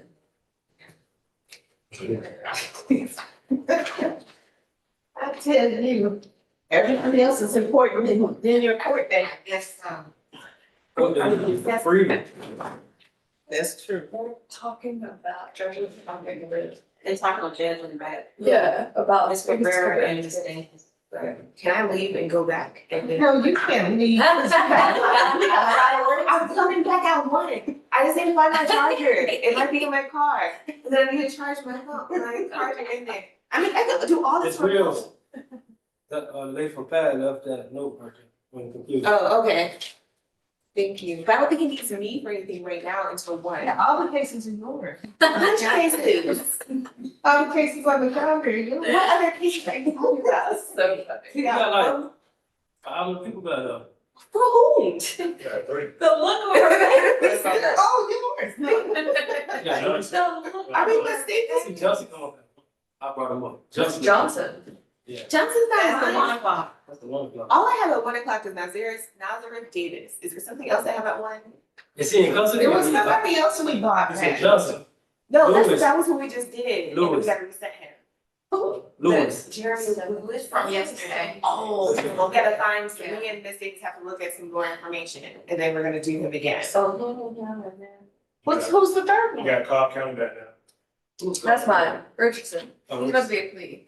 So yeah, I don't have anything else until 1 o'clock, which is Davis. Okay, look at this. She's got 2 cases and she's gonna take a plea. You had 6 cases and how many pleas you had? First of all, I'm teasing.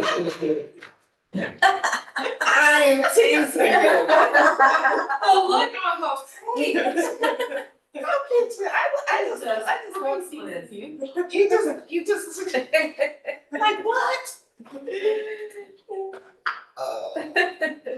I'm running, I'm not excusing you, so. I'll be thinking back. I'm gonna stay real, just laugh. He knows I need to find my charger.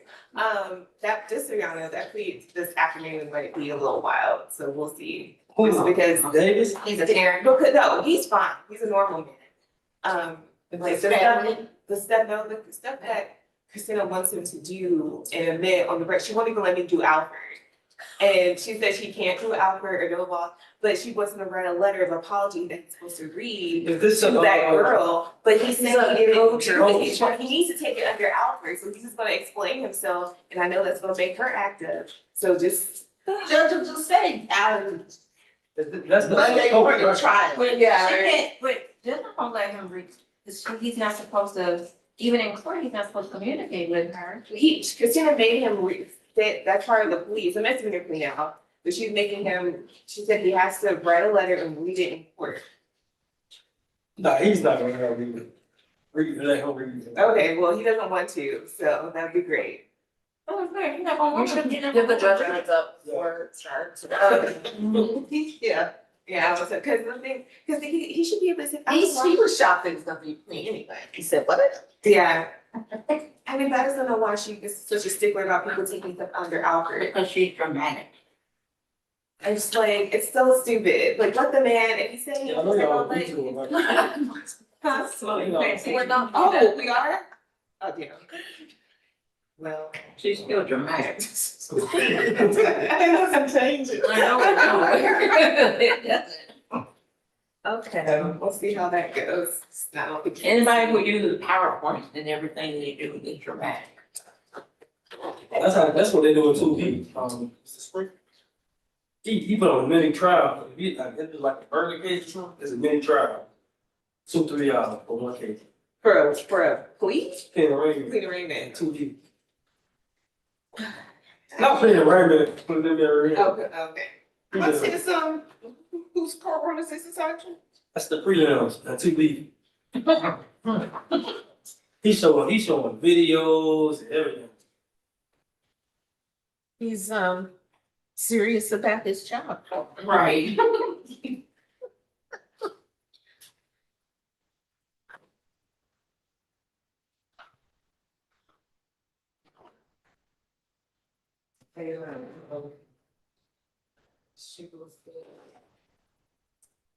Yes.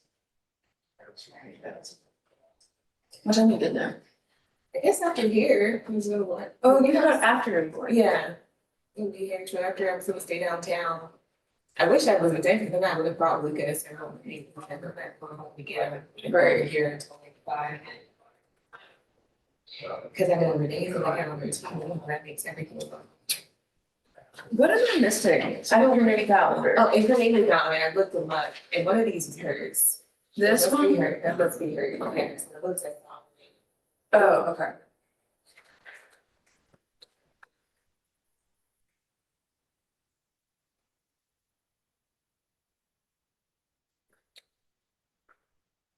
Your nice eyes.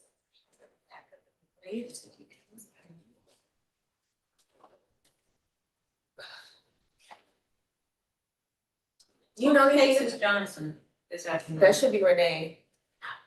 That's what you said. What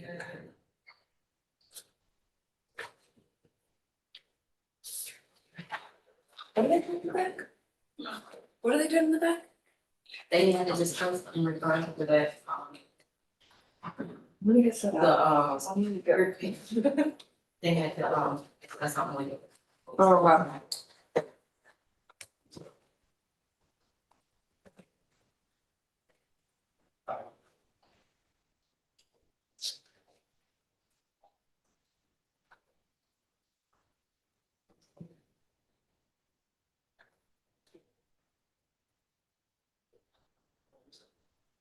We got a great dance today, right? Oh, yeah. What's next Well, week? everything next week. Yeah, nothing's next week, if like, if this plea goes through, I won't have to I'll problem. be here for the next calendar. Me neither. Who we gonna, Denise will work for probation? And I'll have to, officer, no, she said she'll cover it, so Officer Brown will be back. Okay. I'll be in Athens for accountability conference. Okay. Accountability We're going to work. Spain in November. Oh, that's nice. Are you bringing, your son? Going to watch a football game. He's going to watch it. Miami, the office play, Commanders. Where you going to Spain to watch a In Spain. football game? Kill y'all. Who gonna kill them? I should say it's going to kill y'all. Why y'all playing in Spain? That's You like know, a new, Phil's trying to- yeah, Yeah, they do that. that's like a new thing, yeah. That's cool. Wait, that game is in Spain? Yeah, I'm ready. We're going. Oh, you got to bring me something back. You're there. Did anybody been to Madrid yet? I've been, I did a study abroad I there. would love to How is it? Amazing. Well, I need to go. I need to. bet. You're gonna love Up it. there. Oh, really? Discoteca, Oh, living it up. How long was you studying, how long were you studying about for? Oh, I did a month in Spain. when I think of Madrid, I think of how you guys say I'll take a month to Spain. Yeah, it sounds really nice. what's that series, The Professor on Netflix? And they had the man on it. I haven't seen it. It was Robin. It's on Netflix. Look at it. It's nice. Okay. It's like a heist. It's a heist movie. A series. It's a series? It's called The Professor. Is it a good show? Yeah, it goes good. You recruits like 7 to 8 people and they want to really good music. It's an Italian drama series. Is it in English? It's in English. Oh, okay, so I don't think so. I'm taking it, but I still watch it. They just think I still have a house still watch. I don't like when the mouth, like, does it match up? It's so distracting. I heard you guys talking about Osaka, so I had to come back down here. No, we was talking about football. Says, Have you been to Madrid yet? Spain? Yeah. Going in November. So it's a football game though. Oh, my goodness. Miami That'd be so and fun. Commanders in Madrid. So you're going all the way to Spain for that? You said, but Yeah, I'm trying to look it up. I think you just make up reasons to travel. No, my time is needed our college teammates.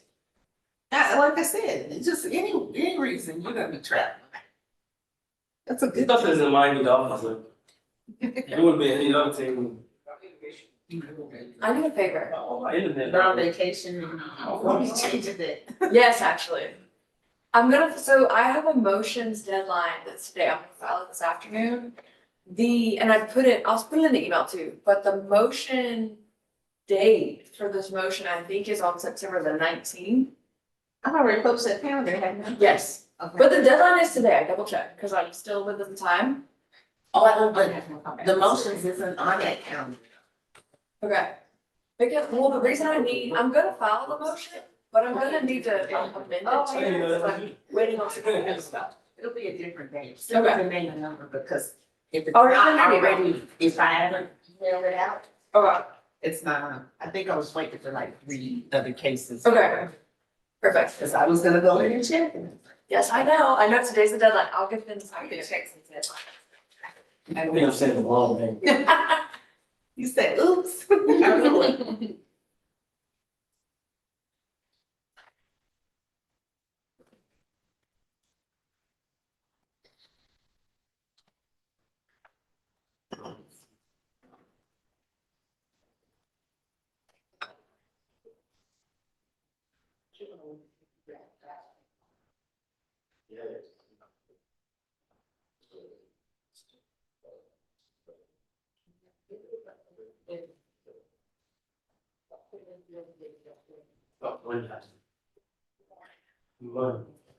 Ms. Wood, do you still have something? We are ready to leave for position 14, Judge. Okay. Ms. Rios, do you have anything else? Well, one, I was trying to restore you back. Okay. Hey, Mr. I think that's the intent. Mr. Greer, how you doing? If you could come over and sit at the table over there with Ms. Cabrera, please.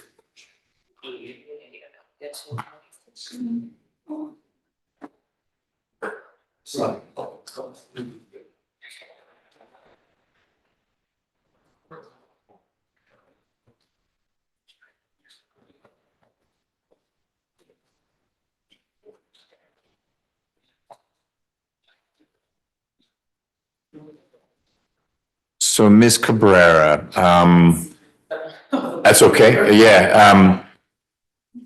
We have Mr. Greer here today for final plea. You and Ms. Davis and I were just talking. You've helped me understand why you want to preserve Mr. Greer's final plea rights. We'll move his case to a trial calendar later in the year, November or December, and I'll talk with Ms. Nelson about that. You also shared that you are thinking it would be wise to have Mr. Greer talk with someone about his ability to assist you at trial.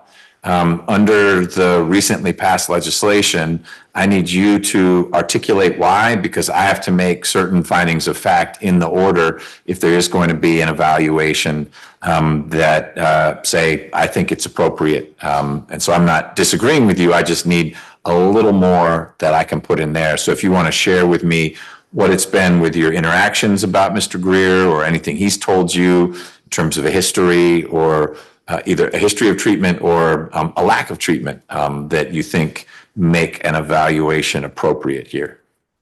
So in my communication with the state, there was concern expressed that maybe either one of the brothers or brothers involved in this case, either one of the brothers may have had some sort of mental health concern or maybe mental health need, but I don't know that, well, there's nothing I can do about the victim. Right, that's a state issue. Right, nothing I can do about the victim, but as far as clearing my client and whether or not there's any concerns on his behalf, the only way I can do that is if there's an evaluation.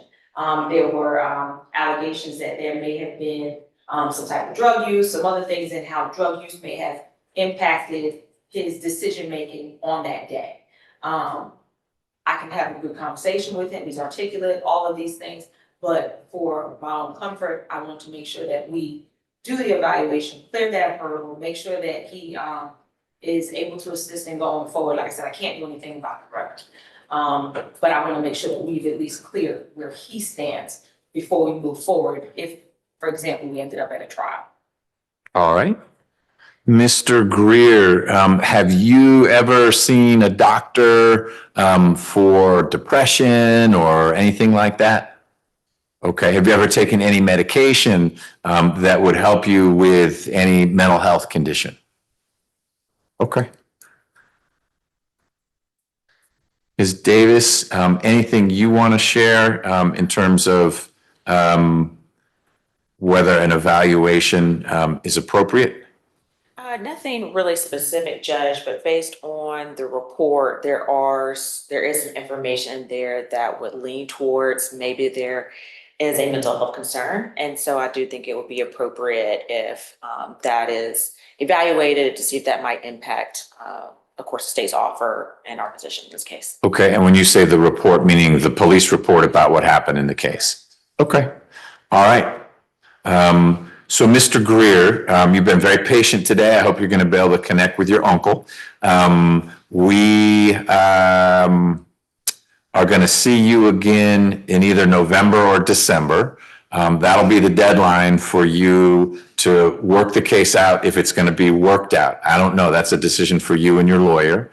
Birthday on November 2nd. Oh, okay. Well, we won't have you here on November 2nd. You'll be able to sell. How old's your? Oh, well, another reason why we won't. How old is your daughter? 3. All right, well, that'll be an important birthday. But when I do see you next, it'll be to talk about, are we resolving the case or not? And if the answer is not, then that means we're going to turn to a trial where witnesses will come in and talk about what happened and who got shot and all that kind of stuff. Okay? All right. Ms. Cabrera, anything else on behalf of Mr. Greer? No. If you would please file what you need to file and let Ms. Nelson know once you have, that'll let me know that I should enter an order. Okay, and I just wanted to know, based on the change in the fact that we have to do this, is there anything different about the paperwork that I would submit? I don't believe so. I think you file a motion requesting an evaluation. My order is going to look a little different because I have to make these factual findings. But it then goes through that same pipeline where Zarina Green is lining it up with DBHDD. Because Mr. Greer is not in custody, it works a little bit differently because I don't have to tell the sheriff to ask the sheriff to do this or that. It would be arranged probably here, is they often do it in a jury room or something. But you can help Mr. Greer coordinate that. All right, great. Thank you. All right, thank you. That completes my business meetings, please. Yes, you and Mr. Greer are both free to go. All right, thank you. All right, let's bring Mr. Richardson out, please. And I still don't know, that's still don't know.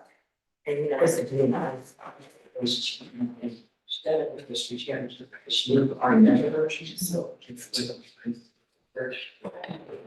Yeah, what was she accepts.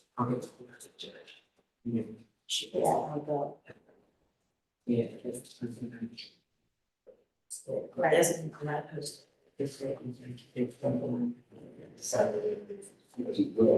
Oh, that's not me. Oh, perfect. You thought it was something different.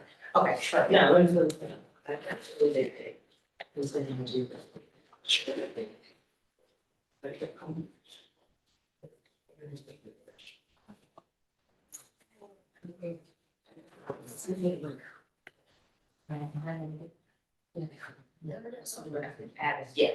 okay, that's okay. Okay, let me know. Quick questions on anything, just let me know.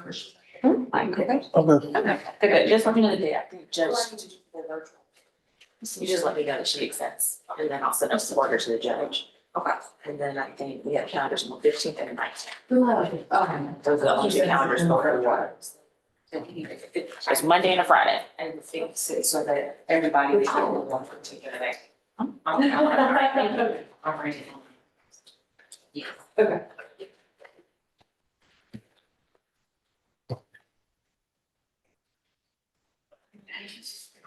All right, while Ms. Davis is getting settled, let's get on the record. This is position 14 on our plea and arraignment calendar, State versus Orion Richardson, 25 SC 004592. Good morning, Mr. Richardson. Good morning, sir. Mr. Richardson is here in court represented by Ms. Wood, and Ms. Davis is handling things for the state. Mr. Richardson, I understand you're ready to enter a plea in your case? Yes, sir. Ms. Davis is going to put you under oath in just a moment and ask you a bunch of questions about your rights. Okay. And about this case. You need to listen carefully and answer truthfully. I also need you to let me know if you have any questions so that I can do my best to answer them if you've got them. Will you do that? Yes, sir. All right, Ms. Davis, when you are ready. You judge. Mr. Richardson, Yes, ma'am. please raise your right hand. Okay. Do you swear or affirm the testimony that you will give in this matter before the court shall be the whole truth and nothing but the truth? Yes, ma'am.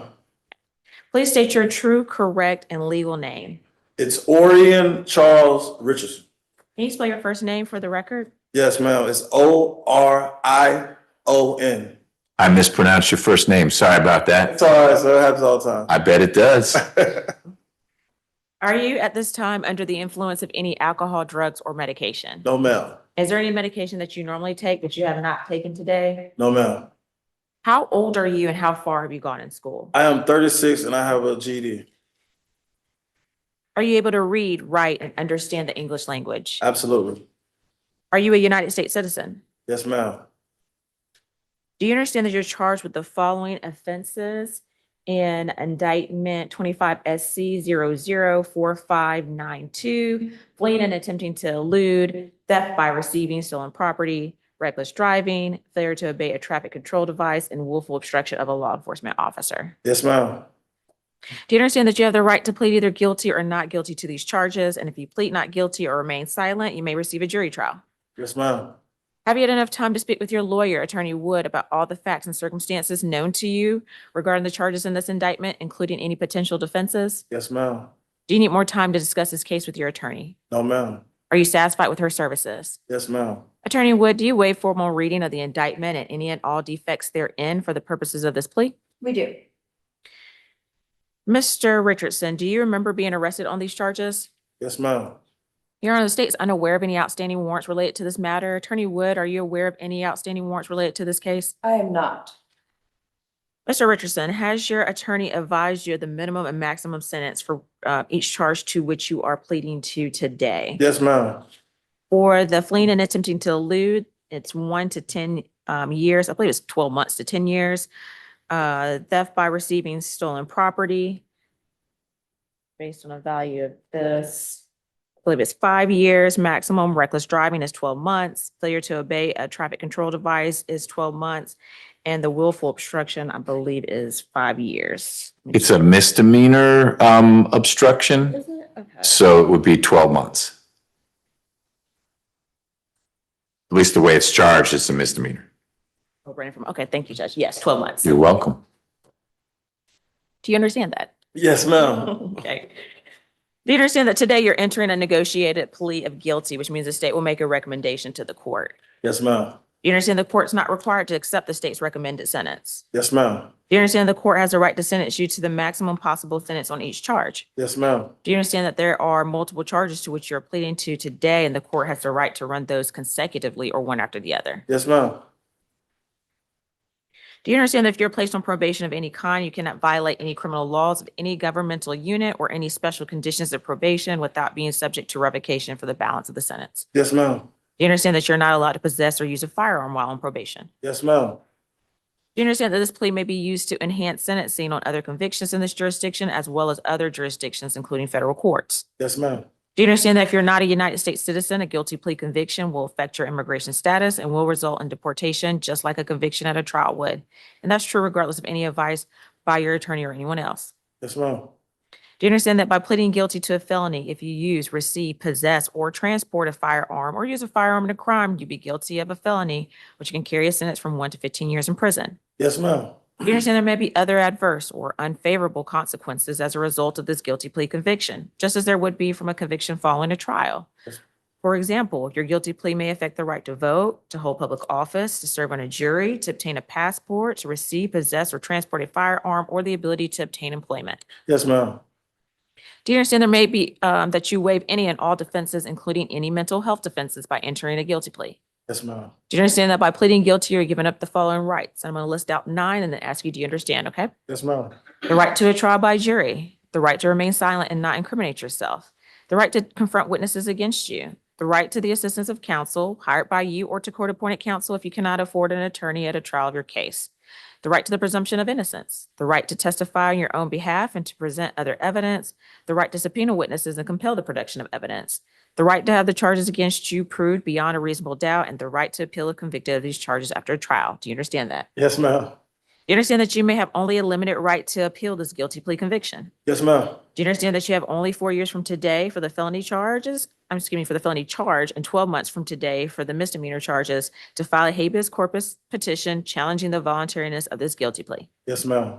How do you plead to the charges in indictment 25 SC 004592 to the charge of fleeing and attempting to elude, theft by receiving stolen property, reckless driving, failure to obey a traffic control device, and willful obstruction of a law enforcement officer? Guilty. Has anyone forced you, threatened you, or promised you anything to get you to enter this guilty plea? No, ma'am. Is it your decision to waive these rights and enter a guilty plea because you are in fact guilty? Yes, ma'am. Is this guilty plea freely and voluntarily given with the full knowledge of the charges against you? Yes, ma'am. Your Honor, the state believes at trial the evidence would show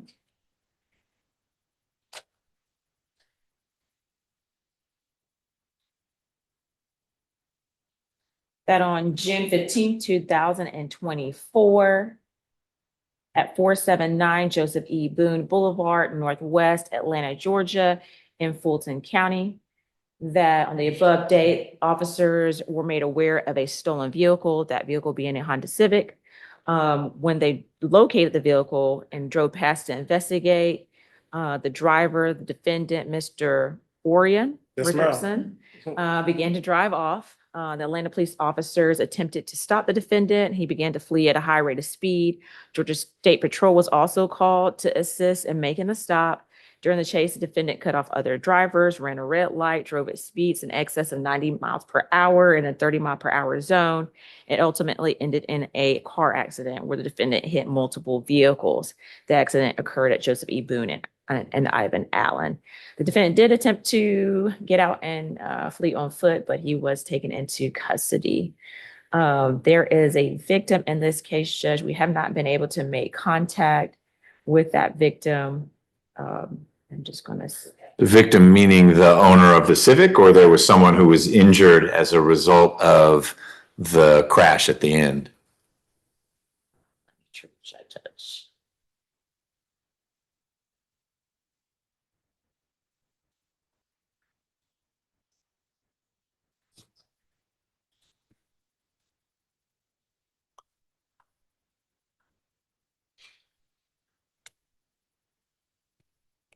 The owner of the Honda Civic, Judge. Okay. And so the state is making a recommendation for the defendant for 5 years to serve 1 year, the balance on probation, for him to complete an anti-theft course, a defensive driving course. He has already obtained his GED, so we'll be foregoing that requirement, for him to complete 40 hours of community service and to have no contact with the victim, Mr. Alan Shepard. And so I believe the way this would have to be entered, because the fleeing is a mandatory time and it can't be probated. I believe count one would just have to be 12 months or a year to serve. And then the death by receiving 5 years concurrent with 1 year to serve. And then the other misdemeanor offenses, 1 year to serve. Okay. I think there's a mandatory fine as well. I'll put that in there, but that's part of the fleeing and attempting to elude statute. So no luck contacting Mr. Shepard, who was the owner of the Honda Civic. Right, Judge. Okay. Yeah, I'm gonna call that when I get caught. The defensive driving condition makes sense, but I don't know if it requires a license, and I suspect Mr. Richardson won't have a license for a while because of these charges. So I'm going to include that in there, but we'll work through, it has to be legal for him to do it. Understood. Okay. All right. Thank you for that. Ms. Jackson, good morning. Good morning, Your Honor. Happy Friday. And the same to you. Can you share with me criminal history information on Mr. Richardson, please? Yes. There are 32 cycles. The last arrest was September the 10th, 2024, with the City of Atlanta Police Department for theft by shoplifting. There was no disposition. He does have prior felony convictions. One in 2013 out of Florida for the sale of marijuana and obstruction of an officer. And there was one in 2011 out of Florida for possession of marijuana with the intent to distribute and possession of a firearm during commission of a felony. And there are misdemeanor convictions and sentences. There was one in 2024 who received a nolo contendere sentence for possession and use of drug-related objects. And one in 2019 for theft by shoplifting. And there was an additional nolo contendere in 2024 for theft by shoplifting. And there was one in 2018 out of Florida for petty theft and drug paraphernalia and fraud. Nothing in addition, Your Honor. Thank you. Ms. Simpson, is Mr. Richardson on probation in Georgia? Nope. Okay. Ms. Wood. Thank you, Judge. Mr. Richardson is 36 years old. He is originally from St. Petersburg, Florida. He's been here in Atlanta for the past 8 years. So this incident happened in June of last year. He was actually taken from the scene to the hospital. He was there for about 2 weeks. I'm not sure because the warrants indicate that they were taking them out immediately, but for some reason he was released to the streets from Grady. And then, of course, he was arrested and taken to the Atlanta City Detention Center on September 10th of last year. He did. So that's how he picked up, because that makes sense. Ms. Jackson had mentioned a shoplifting that I thought would have occurred while he's in custody, Yeah. but he didn't go straight in.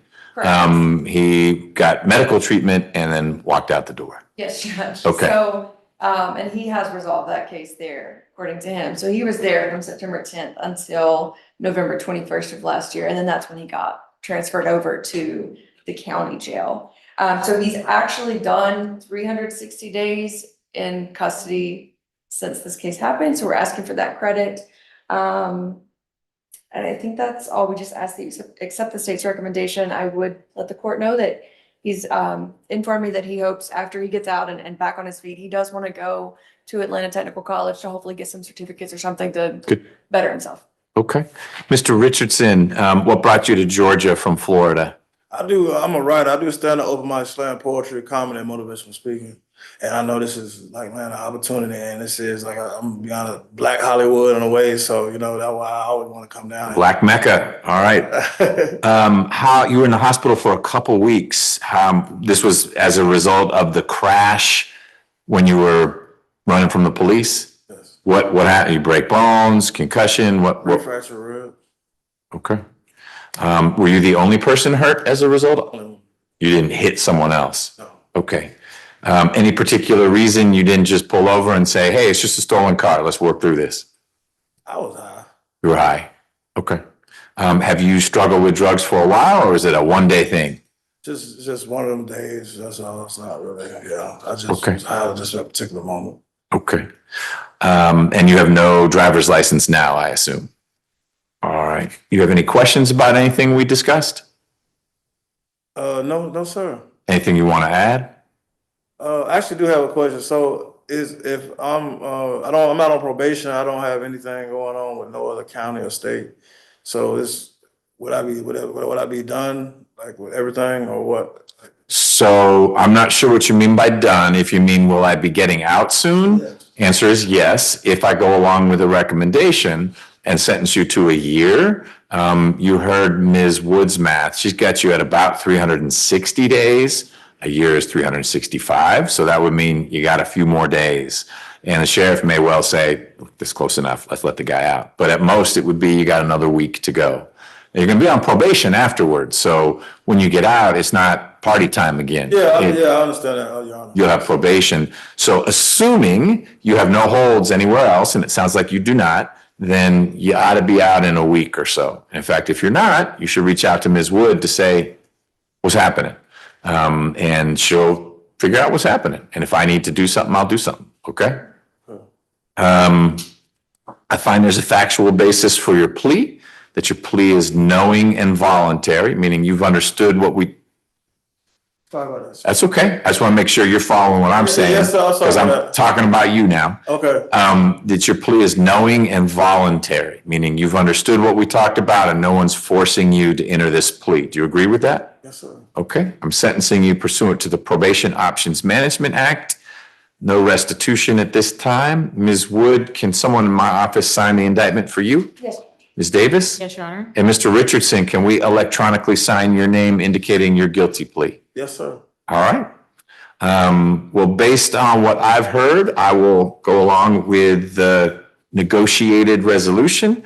I'm sentencing you on count 1 to 1 year to serve. Count 2 is 5 years to serve 1 year. Counts 3, 4, and 5 are all 12 months to serve.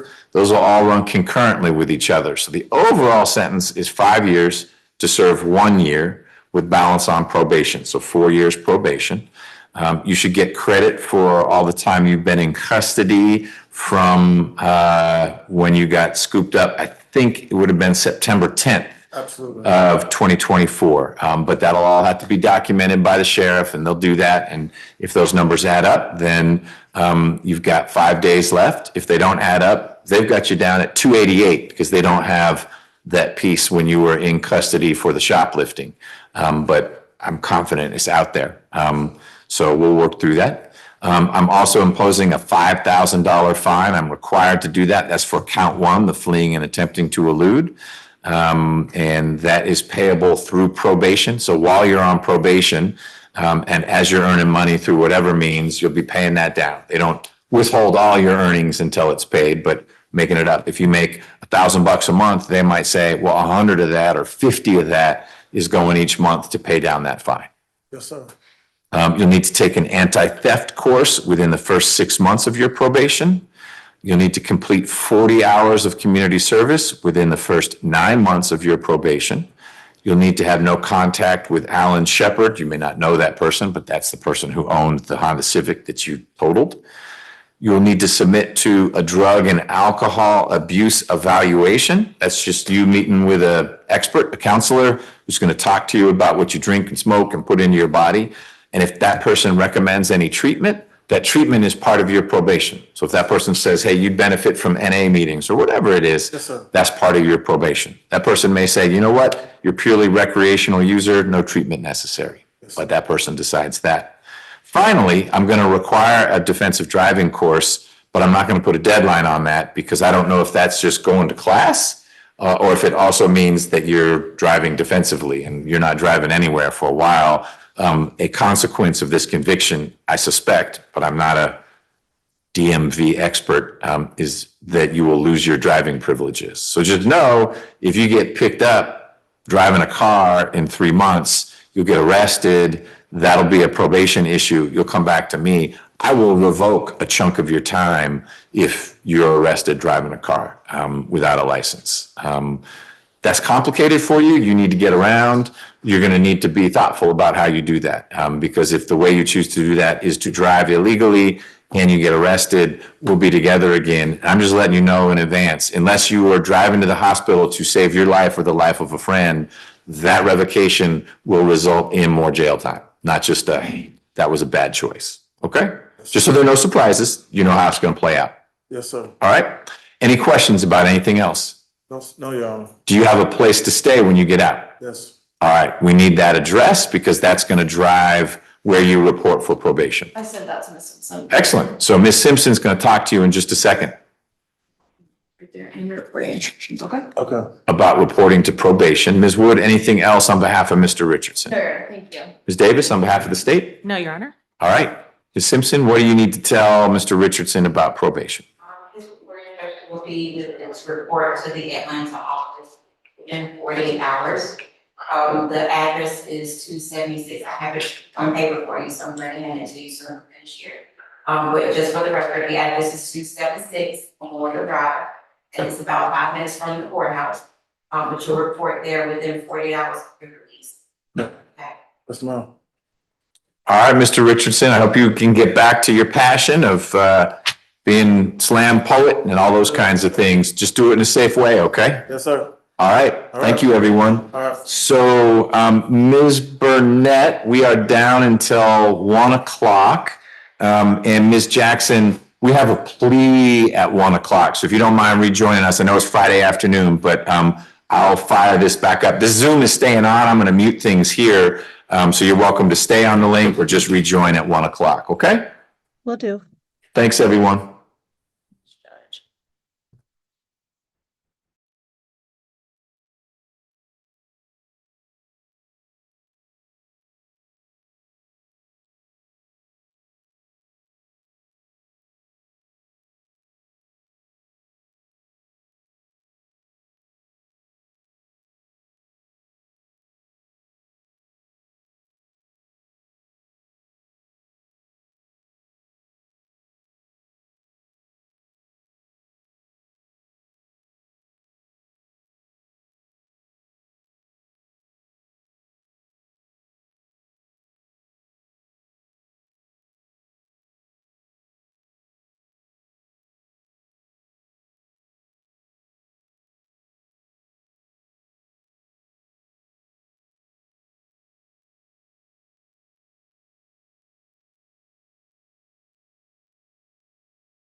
And I approached my supervisor, that old case, clear me who the defendant is, and then you find out, and it's like told, so I'll figure out. Oh, because you're saying that it uses sexual limitation. Because we didn't know, yeah, we didn't know who it was anymore. They were- Heard about it, Yeah. I've heard about it.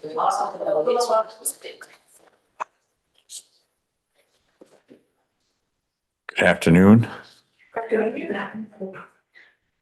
Good to see everyone. Sorry, we're running a little late, but here I am. We have, I think, 2 items remaining to tackle this afternoon. We've got the regularly scheduled revocation of Nicholas Johnson. I thought that was with Ms. Rockwell, and she's on, of course, she's online. So we've got that. And then we also have the add-on of Mr. Davis's plea. And are both those ready to go? Yes, we are. Okay, well, we'll do Mr. Johnson first because that was scheduled long ago for right now. And then we'll take care of the Davis plea. Is Mr. Johnson where? In custody. Well, before he comes out, let's talk about what we're doing, because I'm noticing on the calendar that there is an unindicted case as well, and something from Judge Dunaway. And having worked with Ms. Rockwell for more years than she wants me to say, we'll be partway through, and then she'll say, oh, but wait, I thought we were also doing a plea to this other thing. And so I just want to make sure we are all on the same page as to what we're doing. So I'll start with you, Ms. Davis, and then I'll hear from Ms. Rockwell. Then we'll bring Mr. Johnson out, assuming you two say the same thing. It's my understanding that this will just be a resolution to the probation revocation. It should be a stipulation. I think there's only a limited universe of time left that the defendant has, but this is not a global resolution. It wasn't going to be an evidentiary hearing, but I think once we realize the universe of time is 4 months. Got it. Okay, that part I had heard, that instead of being an evidentiary hearing, it was going to be fine. I stipulate to what's in there. I need to get my hands on a warrant or petition for Mr. Johnson. I'll look for that in a second. So we're not touching whatever the Judge Dunaway case is, and we're not getting into whatever the unindicted case is for the state. Correct, Judge, and I think the unindicted case has recently been indicted. I believe it is also assigned to Judge Dunaway. That would be its natural home. Okay. You agree with that, Ms. Rockwell? We're not going to get into Dunaway's space. We're just dealing with the revocation here. Correct, and we've got a consent. Okay. Are you representing Mr. Johnson in connection with either of his Judge Dunaway cases? There's a good chance that I will be judged. That magical moment hadn't happened yet, but okay, I'm on top of it and it's in my calendar and all that kind of stuff. Excellent. I just didn't want to communicate to him that, and Ms. Rockwell's helping you with that other stuff. If you and he haven't had that business arrangement yet, then I'll stay out of it and you guys will get it there if it gets there. That's fine. That's fine, Judge. Thank you so much. And thank you for the platform. You bet. Ms. Simpson, do you have easy access to, you sent it to me this morning. All right, then I'll have it. No, that's fine. Let me,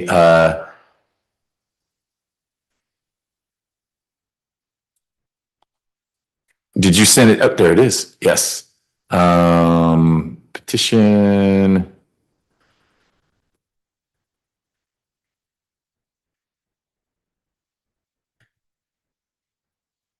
The possession of a firearm with a lot of serious sounding words following it. Is that one of the 2 Dunaway cases? Actually, so the petition alleges 3 things. One is a failure to report. And then there is an April 24 arrested for felon in possession of a firearm, sawed-off shotgun, machine gun, silencer, and some marijuana. And then there is a year later, almost to the day, so April of this year, a theft by taking, fleeing, and attempting to elude. And one's 24, one's 25. I'm wondering if those are the 2 Dunaway cases. They are. Okay.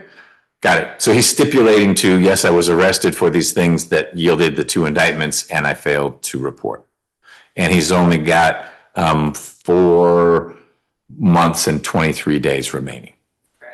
Let's bring Mr. Johnson out, please.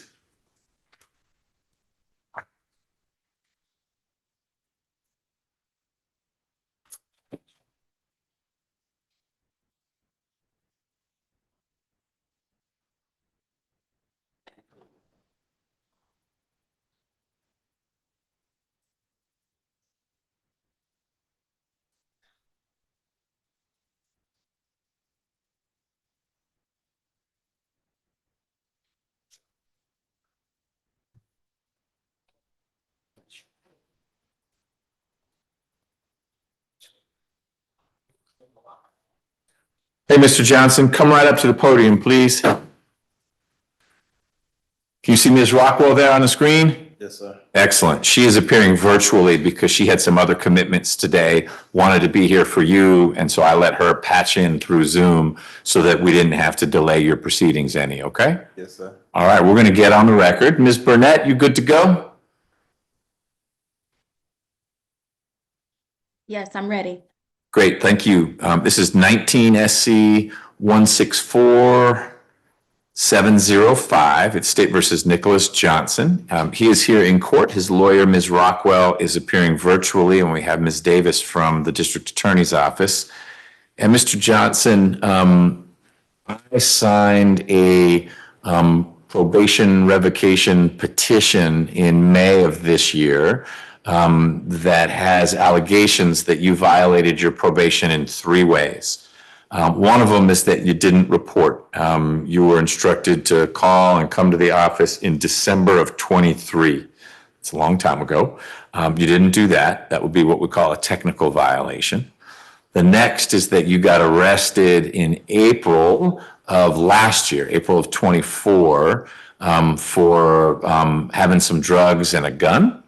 And then more recently, April of this year, and this is the 3rd supposed violation, you got arrested for theft by taking, fleeing or attempting to elude, and driving without a license. So 2 different criminal situations, and then you didn't report to probation. Those 2 criminal situations have now been indicted, and they're both cases that are with Judge Dunaway, who's a colleague of mine. I also was told that you've got about 5 months left on your probation, and it's 4 months and 23 days.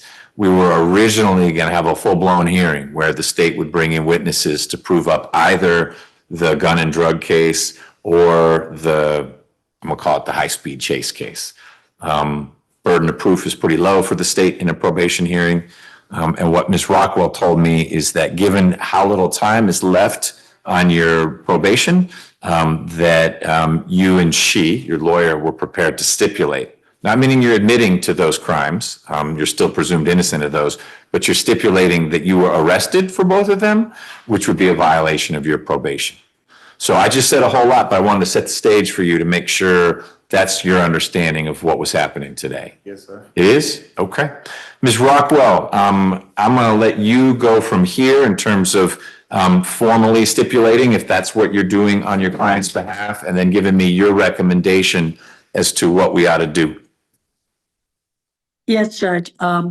We are admitting that the state, and for the purposes of the probation hearing only, so Mr. Johnson doesn't have to worry about this admission carrying over in front of Judge Dunaway. We're admitting in front of your honor that the state could prevail in this probation revocation hearing. And based on the fact that he has 4 months, 23 days left, I think the state and I did discuss a revocation of 4 months. And I would ask the court, I know this new probation laws and credit and backdating, and I would ask the court to consider commuting it to time served. All right. Let me look up a couple things about Mr. Johnson's cases.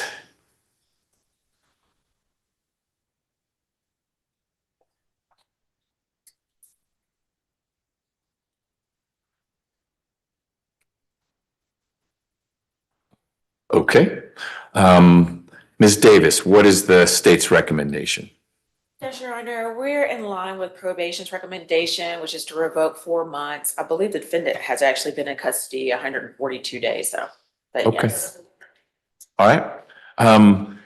Ms. Simpson, well, let me ask you this, Mr. Johnson. Do you have a bond on both of your cases, or what do you know about those cases you've got with Judge Dunaway? No, sir. The case with the first case from 2024 is it just was indicted in April. I was out on bond, but they said I had an FTA on it. So then it got indicted the day after I got arrested. And the second case, which is I guess the theft by taking with the fleeing and eluding, I guess they just recently indicted it. Okay, is that new? Yeah, because it wasn't indicted. We was trying to push to get a bond on the theft by taking and the driving on suspended license. Okay. So it had to just recently get indicted because we had no knowledge of it. Yeah, it was indicted 1 month ago, August 5th, and then it got transferred because it was randomly assigned to a different judge, but it needs to be with Judge Dunaway. Oh, it went to non-complex, and then they sent it to Judge Dunaway because he's got that older case. And that happened about 2 weeks ago. So it sounds like you haven't had a lot of activity with that one yet. Okay, let me check one more thing.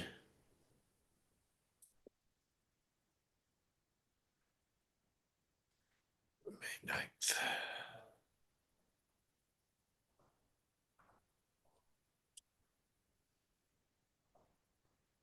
All right, yeah, so you have no bond on that. Some judge set a bond on some counts, but no bond on other counts.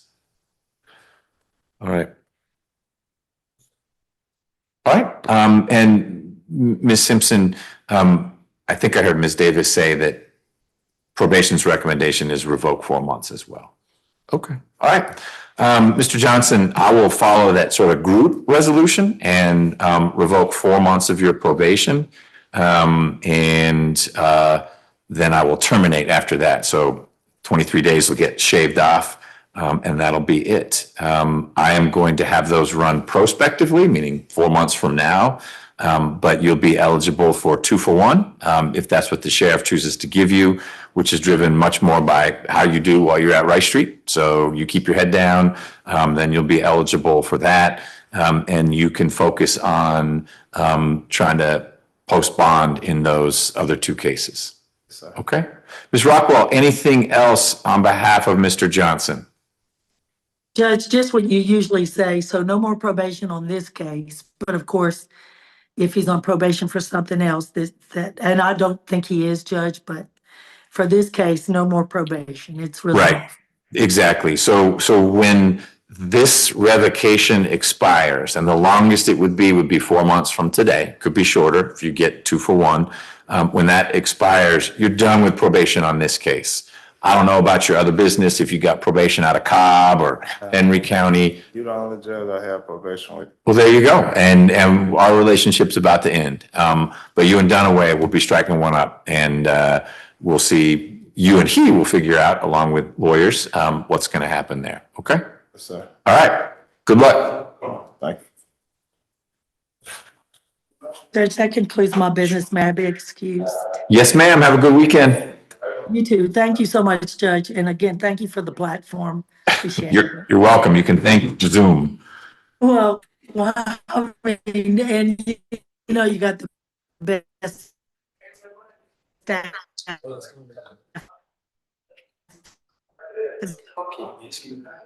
courthouse.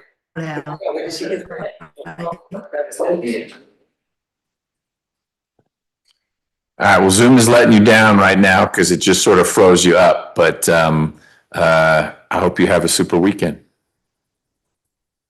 Thank you, Judge. All right. Bye-bye. So we were going to do Mr. Davis, and then Ms. Clark went flying out of the courtroom, and some email just showed up about an accusation.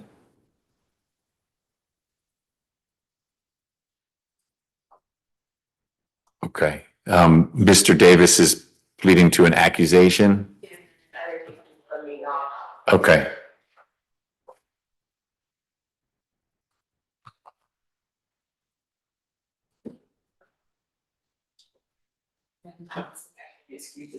She walks in. David, you just, oh,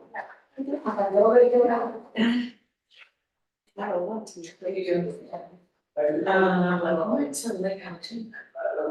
Yeah, it's like up there in the here. Oh, it's not. The hill story, you can't do that. Hey there, did you get good news?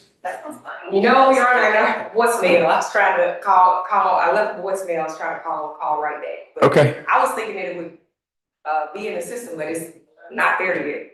So what's the issue? You know how they have, like, so I'm thinking that the new number is gonna be the indictment number -01. Right.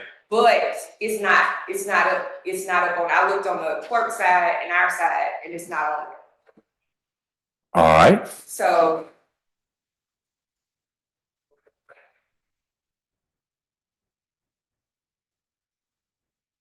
But even, I noticed though that even though they said they were gonna do the -01, they haven't been doing it always.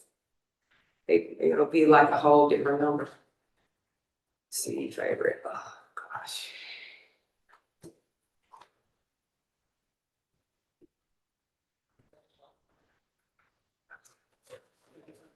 When did you get the accusation to the clerk's office? It was earlier this morning. Okay. Ms. Nelson, do you have a special contact you can reach out to see if there's a number floating around? Meaning an accusation number? I'm gonna text Adam, he got a special contact. All right.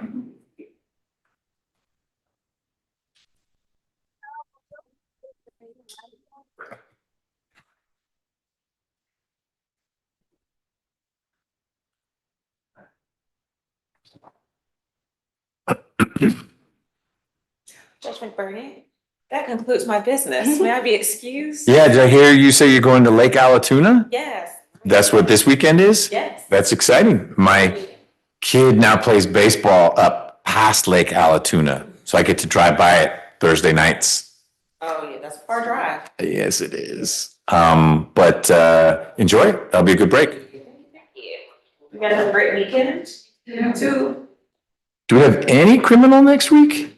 No, I will see you on the 15th. Holy smokes, another week off for you guys. Okay. Thanks, we got a lot of work done. Yep. Excellent. I'll be in DC1 next Friday. NC1. Judge Brooks? No, she's NC2, it's Oh. now. I was in NC2, Judge Brooks. She was nice. Yeah, a little bit. Yeah, she was nice. If you get over there. I can tell.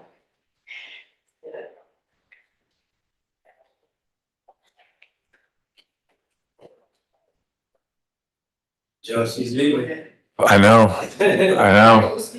Nobody would tell you that. Jackson said I could leave. Oh, he gave the green light. That's the one that matters. I'll go again. Bye, you too.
Starting Myers, the only one I feel.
You're gonna go down there? Yeah. Judge McBurney, is it okay if I'm with you if I walk down there real quick and see? To the clerk's office? No, that's fine. Yeah, I thought you were sort of working that. I've reached out to Ms. Nelson as well. Okay. But I think you'll have, since it's your accusation, they'll be more apt to sort that out with you. Cause because I emailed Miss Katrina, who was the person I normally work with. Okay. She might be out.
Shit, whenever I.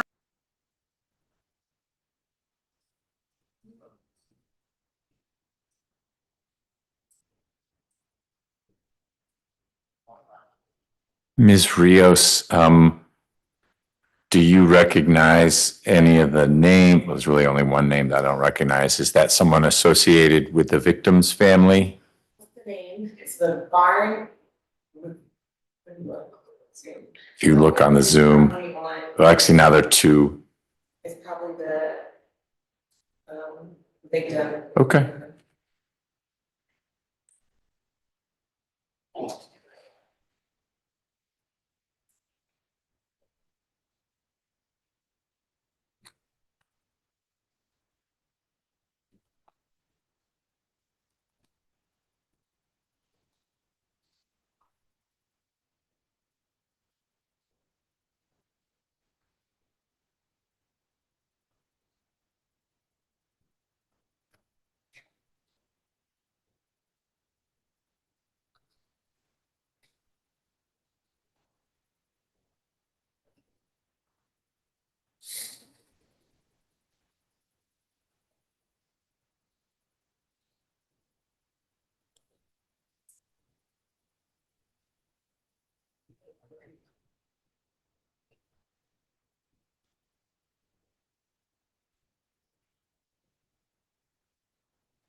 Hey, you learn anything?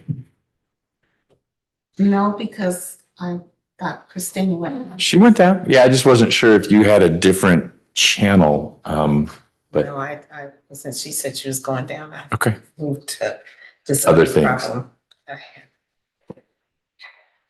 I see where they're fussed over.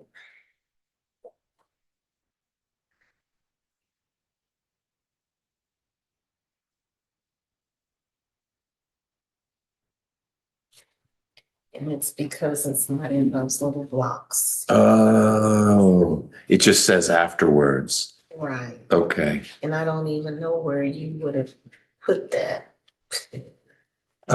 Here, it would be, if this is the only count that or either one of these, both, 8 and 10. So I guess it would be life, comma, followed by lifetime on probation, which sounds weird, but those are the only two that carry a life on probation. Okay, so you want it on both of them? Mhm. They both have that same language. Okay. So it would be life followed by lifetime on probation. I mean, that addresses her concern, and I get it because we talk about that, and that was requested in the off chance that this guy gets out. But it would be these two, 8 and 10, because those are the ones that have a provision of lifetime on probation. Interestingly, murder doesn't have that. It's just life. So, I didn't, that's the first time I was like, well, does it really matter? yeah, meatball. All right. Thank you. Mhm.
Do you guys take turns covering Fridays? How is it that you're there next Friday? So someone's out or you rotate? Well, NC run and they're getting ready to get an assigned court officer, but she's still in training.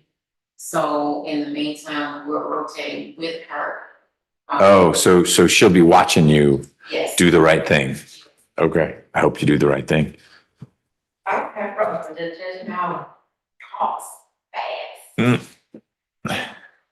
And it always took, I love that she likes to keep things moving, but she talks fast. Oh, here's something from Ms. Clark.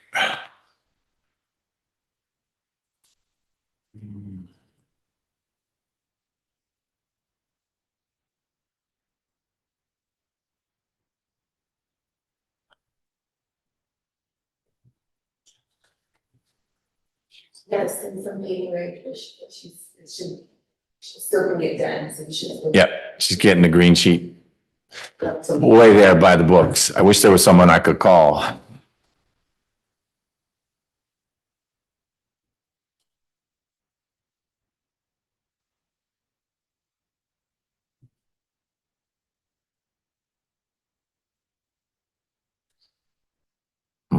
Mm.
Will you send Deputy Gordon to grab me once we're reconvened? We'll get on it. Do you have any different candy back there? Someone brought Dove in. I thought that was you all. No, that was lazy, but I want like fruity candy. I personally don't. I have, they call them like adorbs. It's like a little it's healthy. You might not eat it. It's an orange. A cutie. Yeah. But if you're cheap, you get the store brand. And I think, Kroger's. That's a public servant. You and I are eating out of the same very, very small shopping cart. And so Kroger's version is adorbs. Same thing as a cutie. Yeah, but I'll see if I come across the thing Starburst, I'll bring them out. Thank you. You bet. Ms. Clark should bring something for all of us, all I'm saying.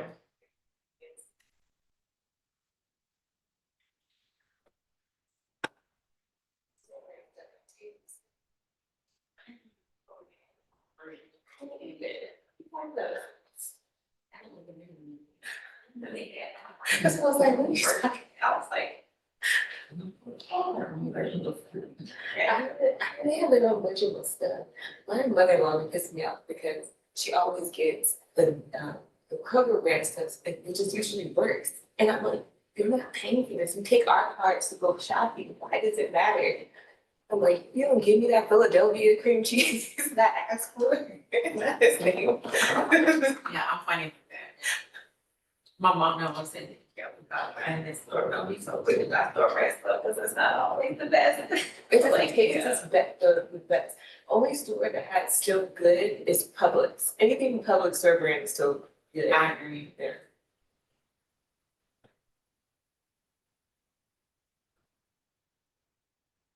I don't ever buy Probation.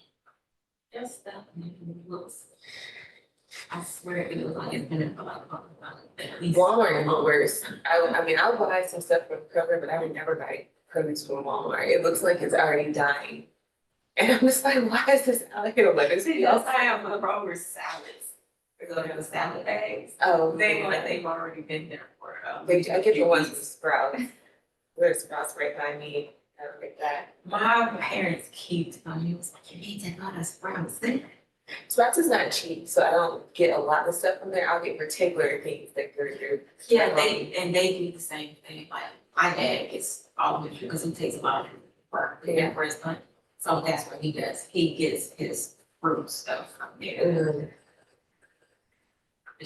Looking at his, don't make me understand, because his fruit always looks like he got it from the market.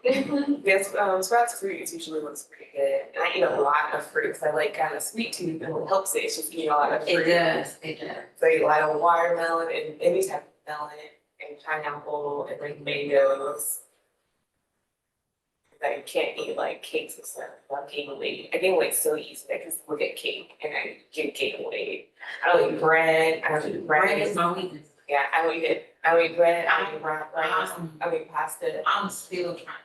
Pasta's even worse. I can't have it. I will make zucchini noodles. I'll get zucchini and then use like the grater or I the tried that once because I had even bought the little thing. spiralizer. Yes, I bought it, didn't come out right. Yeah. So maybe I need to try that again. Cause I tried that and it didn't come out right. And it helps if you like mix it with real noodles, so you trick your brain into thinking. Are we on YouTube talking about? I think so.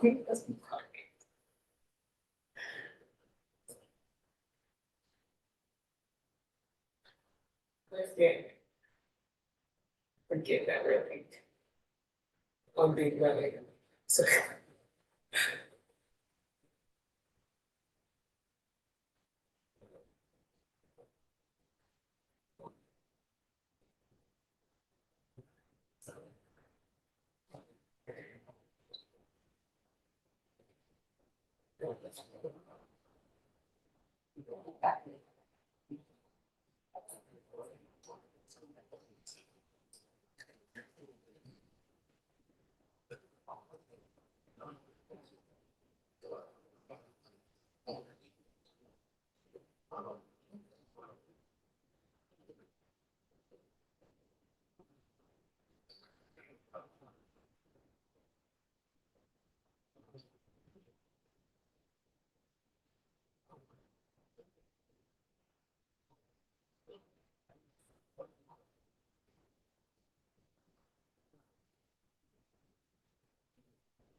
Is it blue law?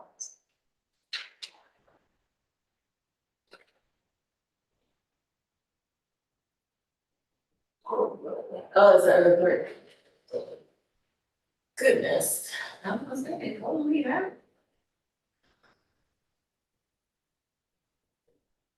I read about this a little quick. I need to. I'm banking my 10 minutes. Huh? I was banking. Yeah, it's 10 minutes. Oh, man. Well, let me do this.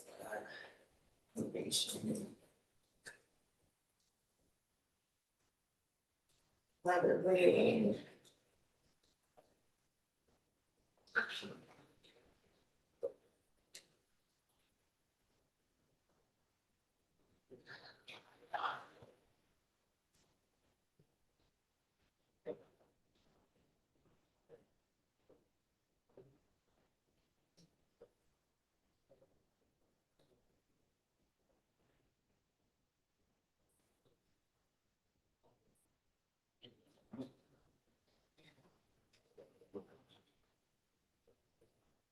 I'm happy to fill this out while we're waiting. This is the permission contact sheet.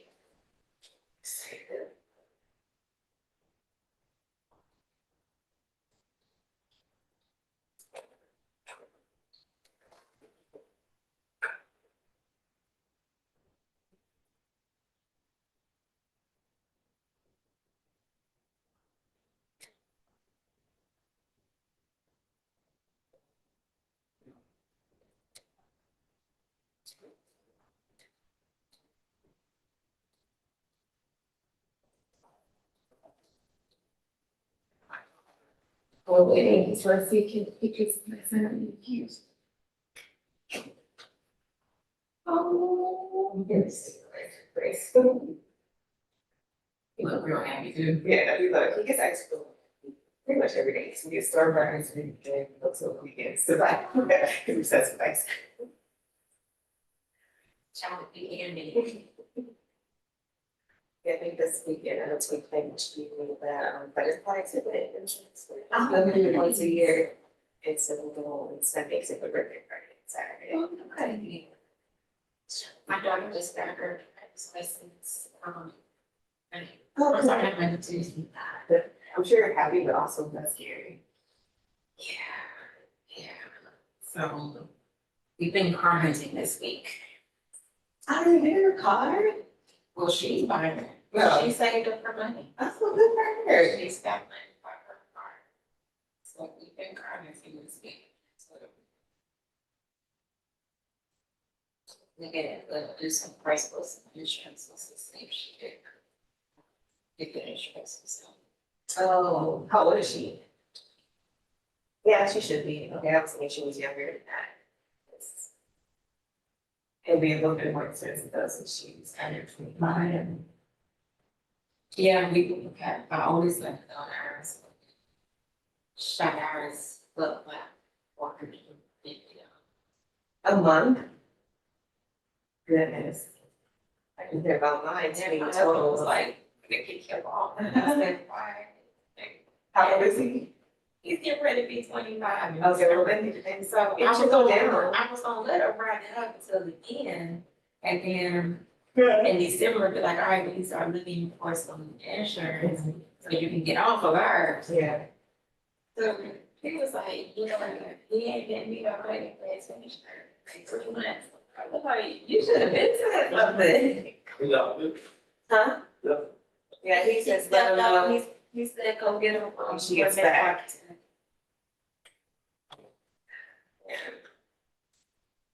I'm supposed to be on lunch by now. Well, you didn't have lunch? What happened? Well, sure, you probably was thinking the same thing we were. It's gonna be hard. Yeah. We can talk about it. Cause I was thinking, I'm like, yeah, Yeah, this is right. every time I do that. And never heard Yeah, of it. I don't learn. I don't know. Yeah, I don't care. Everything like it is probably. They got more process. I didn't know where that. No, I try my best not to have to here. But what I need, cause I've used, obviously, process out, so I try to take care of it. Everything else, I'll scan to myself.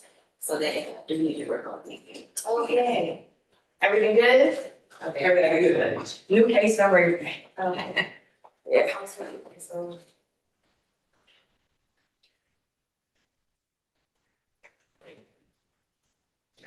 I actually attached it, the email that I the group email that I had with all of us on it.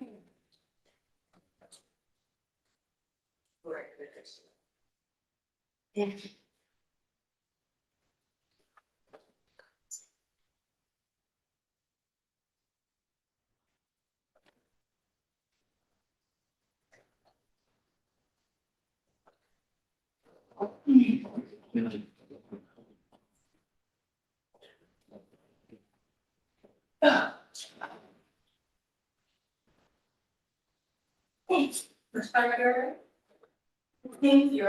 Yeah, I just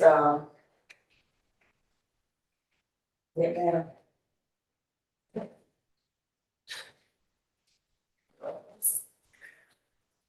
Good. You said you sent the new indictment number? Mm-hmm. Then an email, you didn't see it? Oh, I knew the new exact accusation.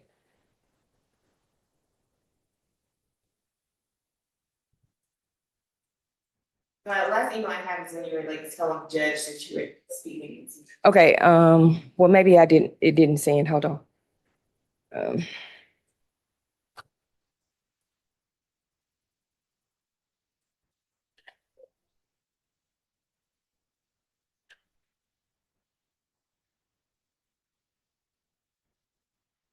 Yeah, the email I sent 228 on my way up. Judge, new case number is 25 SC 005527.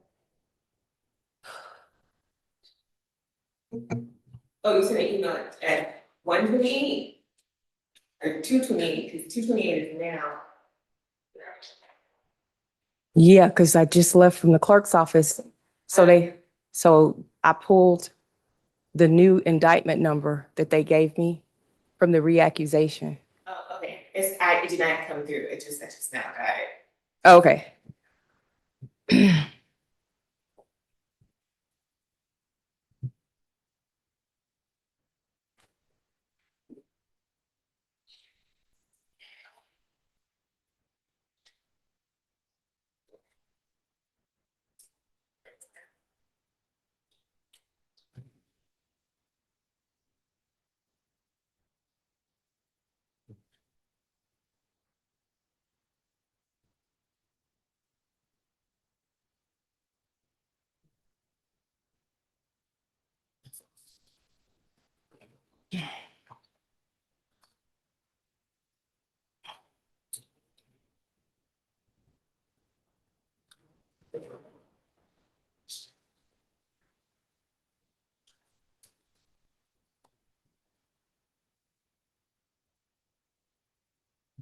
But you did receive it? Yeah. Okay, okay. Just want to make sure.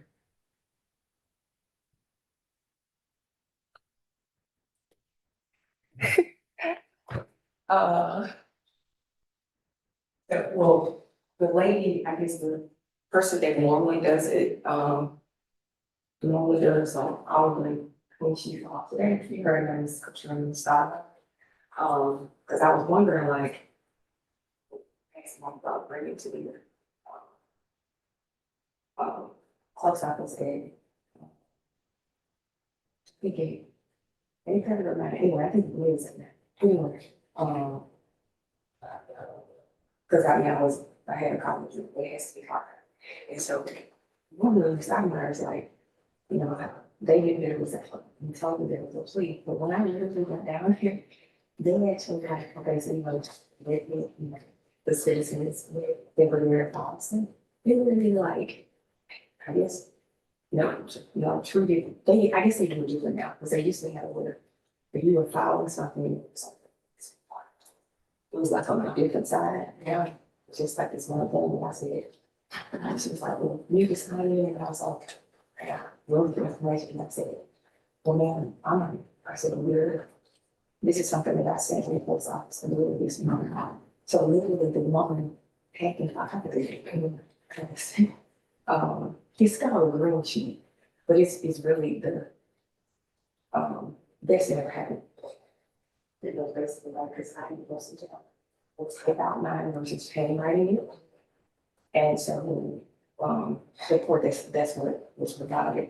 So she literally held the process in it because it wasn't green paper.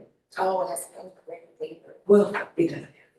That's what she's like, I guess, because I saw she's deputy director of GCIC. So when you do she's the person that's, I guess, responsible for changing and updating the criminal history and reporting to the Georgia, GDI. Yeah.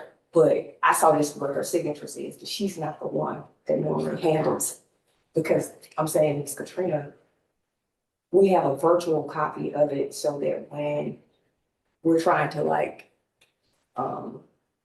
sometimes they'll find it, sometimes we can email it directly to the clerk and they'll just go ahead and it's never going, it's just basically they're like, and if it's an issue, sometimes it's this thing where it's like, it's not technically filed down in the system correctly, so I didn't hear anything, so I presumed it was. Yeah. I mean, there's always an issue with them. My daughter, I wish should I say my boss, who's in kindergarten, she told me, she's in, she goes to aftercare. She told me today that she wanted to be, Mom, I want to be a car rider. So I need you to come pick me up when school is out. I said, well, I have court. I have to go to court for one case. I'm gonna try. So I guess I'm gonna have to do Brewster's ice cream or something. Well, it's almost, it should be done. Oh, it's all good. I mean, children are resilient.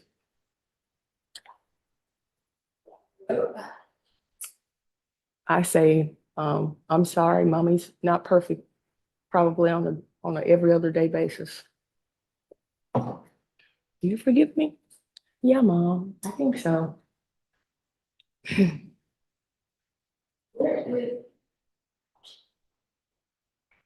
you already get lost back there?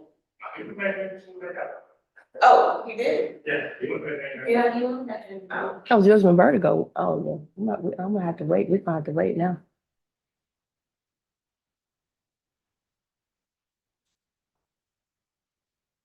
The long court week, right into the week. You've had court every day? Mm-hmm. Wow. Alcohol holiday, we had court Tuesday, Wednesday, Thursday, and today. It's like, but at least next week we don't have court. And catch up with some stuff. Did you get, I like her. Did you lighten your hair? It's pretty. I just want pretty. Hello.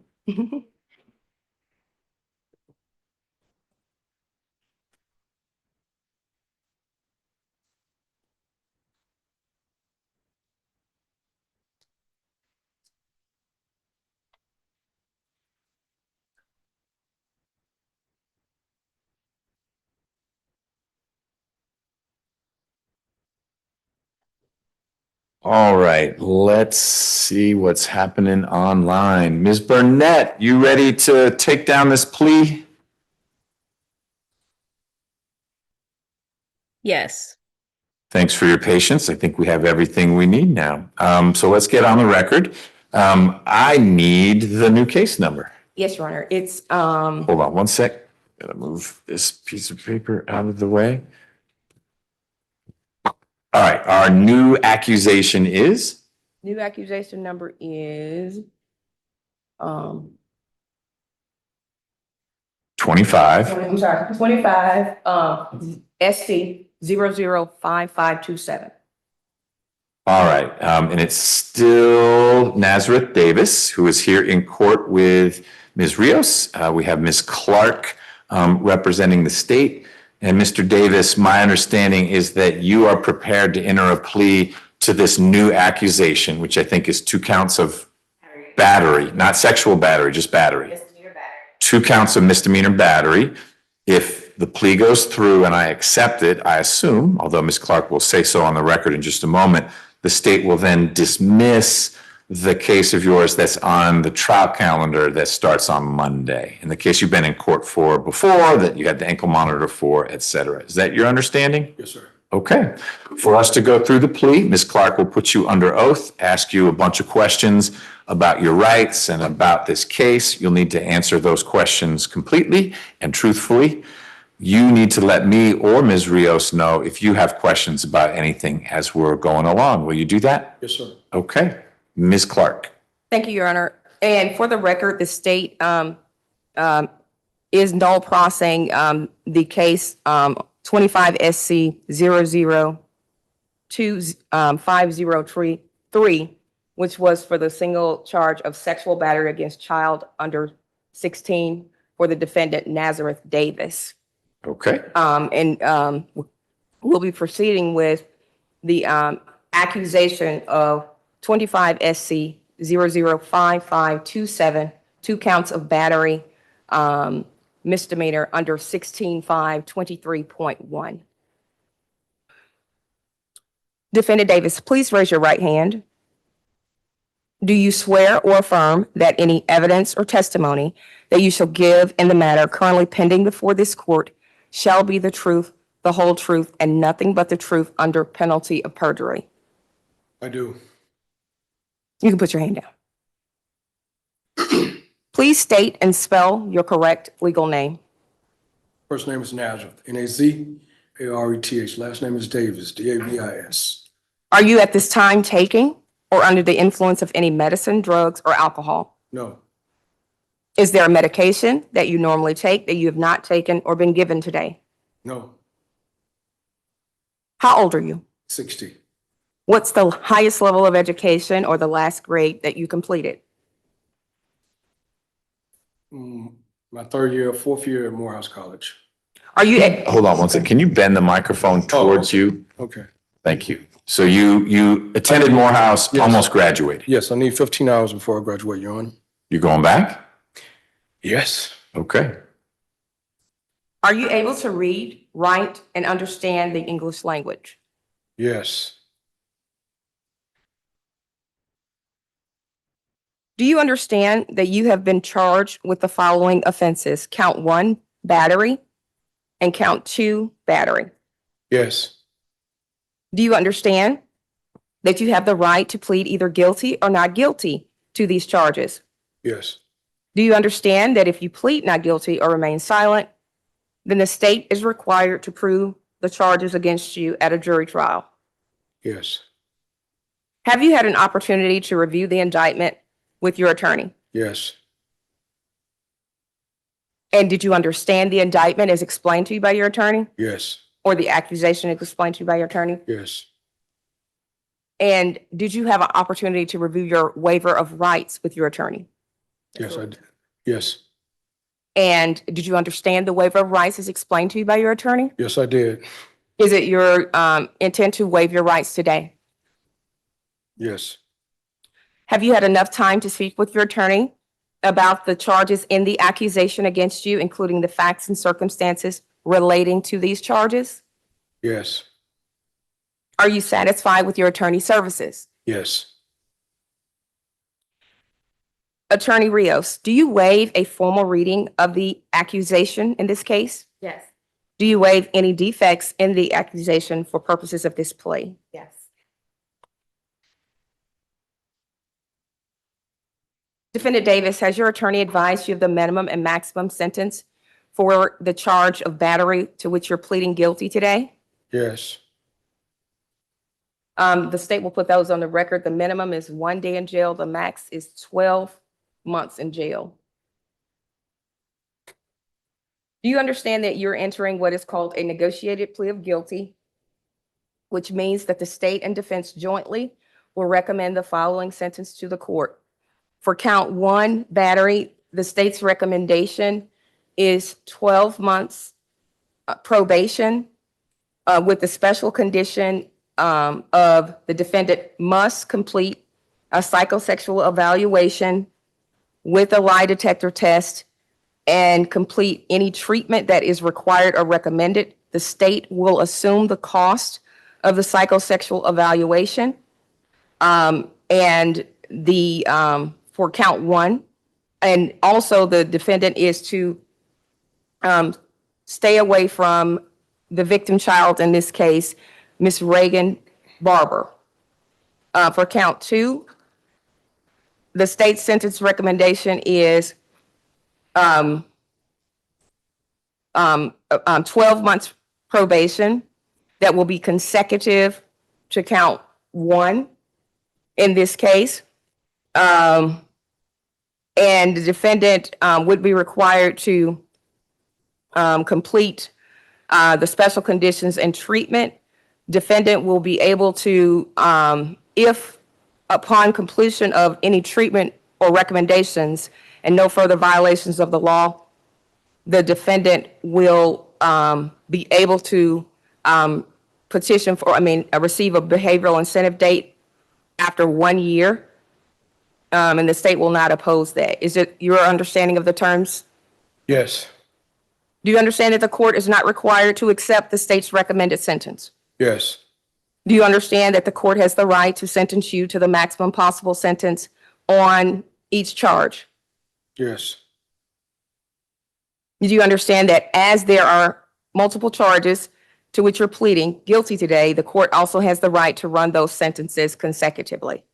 Yes. Do you understand that if the court decides to order a sentence that differs from the negotiated plea you were expecting today, that you do have the right to withdraw your plea of guilty? Yes. Are you currently on probation or parole? No. Do you understand that if you're on probation, you must follow all the special conditions of your probation? Yes. Do you understand that if you fail to follow all the special conditions of your probation, then you will be subject to revocation of that probation for the balance of your sentence? Yes.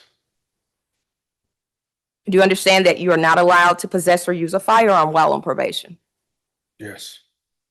Are you a United States citizen? Yes, I am.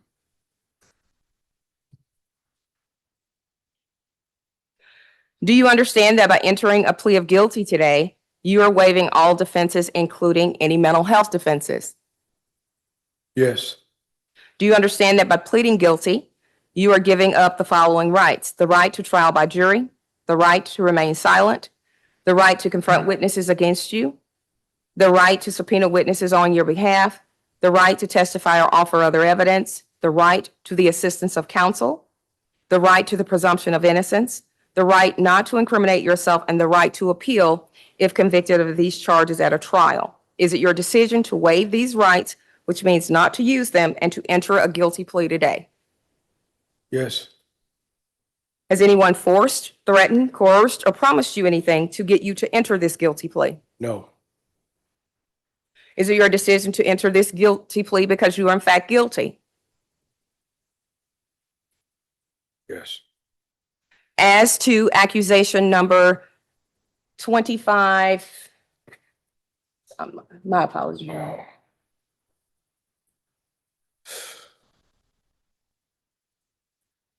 25 SC 005527, how do you plead to count one battery? Guilty. How do you plead to count two battery? Guilty.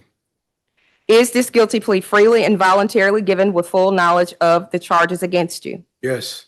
Do you understand that you only have a limited right to appeal this guilty plea conviction? Yes. Do you understand that if you wish to file a direct appeal, you must do so within 30 days from today's date? Yes. Do you understand that if you wish to challenge the voluntariness of your guilty plea, you must do so by filing a habeas corpus petition? Yes.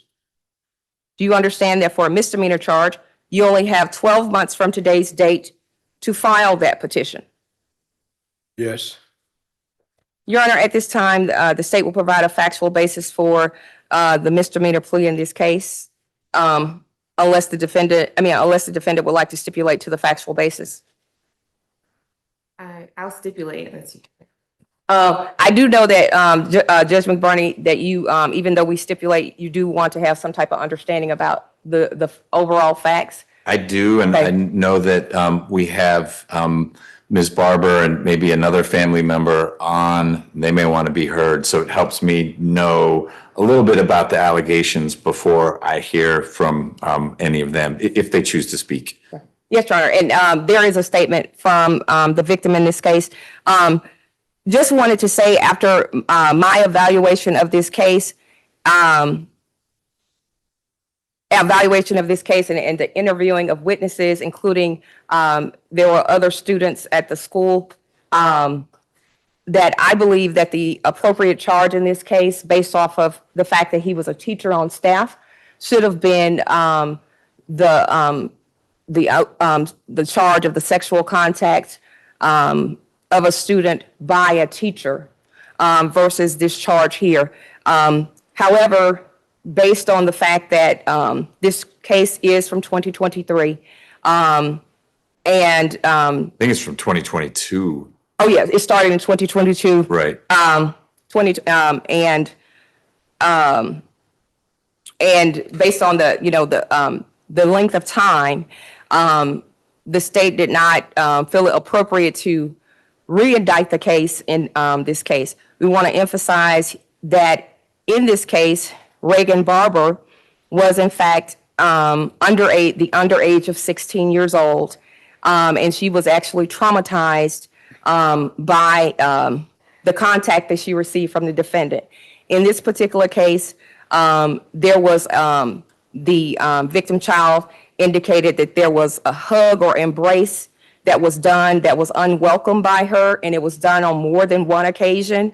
There's a report that at one point there was a hug and it was a touching of her butt, and then there was another account where she indicates that a touching was slightly above her butt. And so Mr. Davis was was he a teacher of hers or a teacher at the school, but they did not have a student-teacher connection? I'm not sure. I know that he was a coach on staff. Okay, then I'll hear from Ms. Rios at the He was a coach on staff. So the state acknowledges the fact that, of course, we would have had to prove the facts of this case at trial, and we're prepared to do so. But I believe that but for the fact that he was a teacher on staff, if you did not have a hug or physical embrace of the student child in this case, this case would have even existed, because the hug itself is not appropriate and does not line up with what Georgia law mandates. And so, Your Honor, at this time, the victim has a statement. Okay, is she going to be reading it, or Ms. Drummond, or you? Tell me how this is going. Ms. Drummond is going to be reading it. Okay, good afternoon, Ms. Drummond.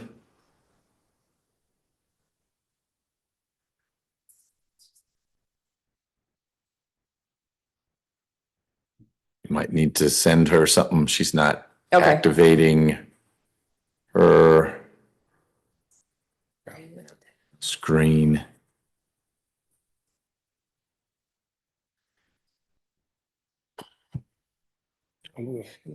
Charges not.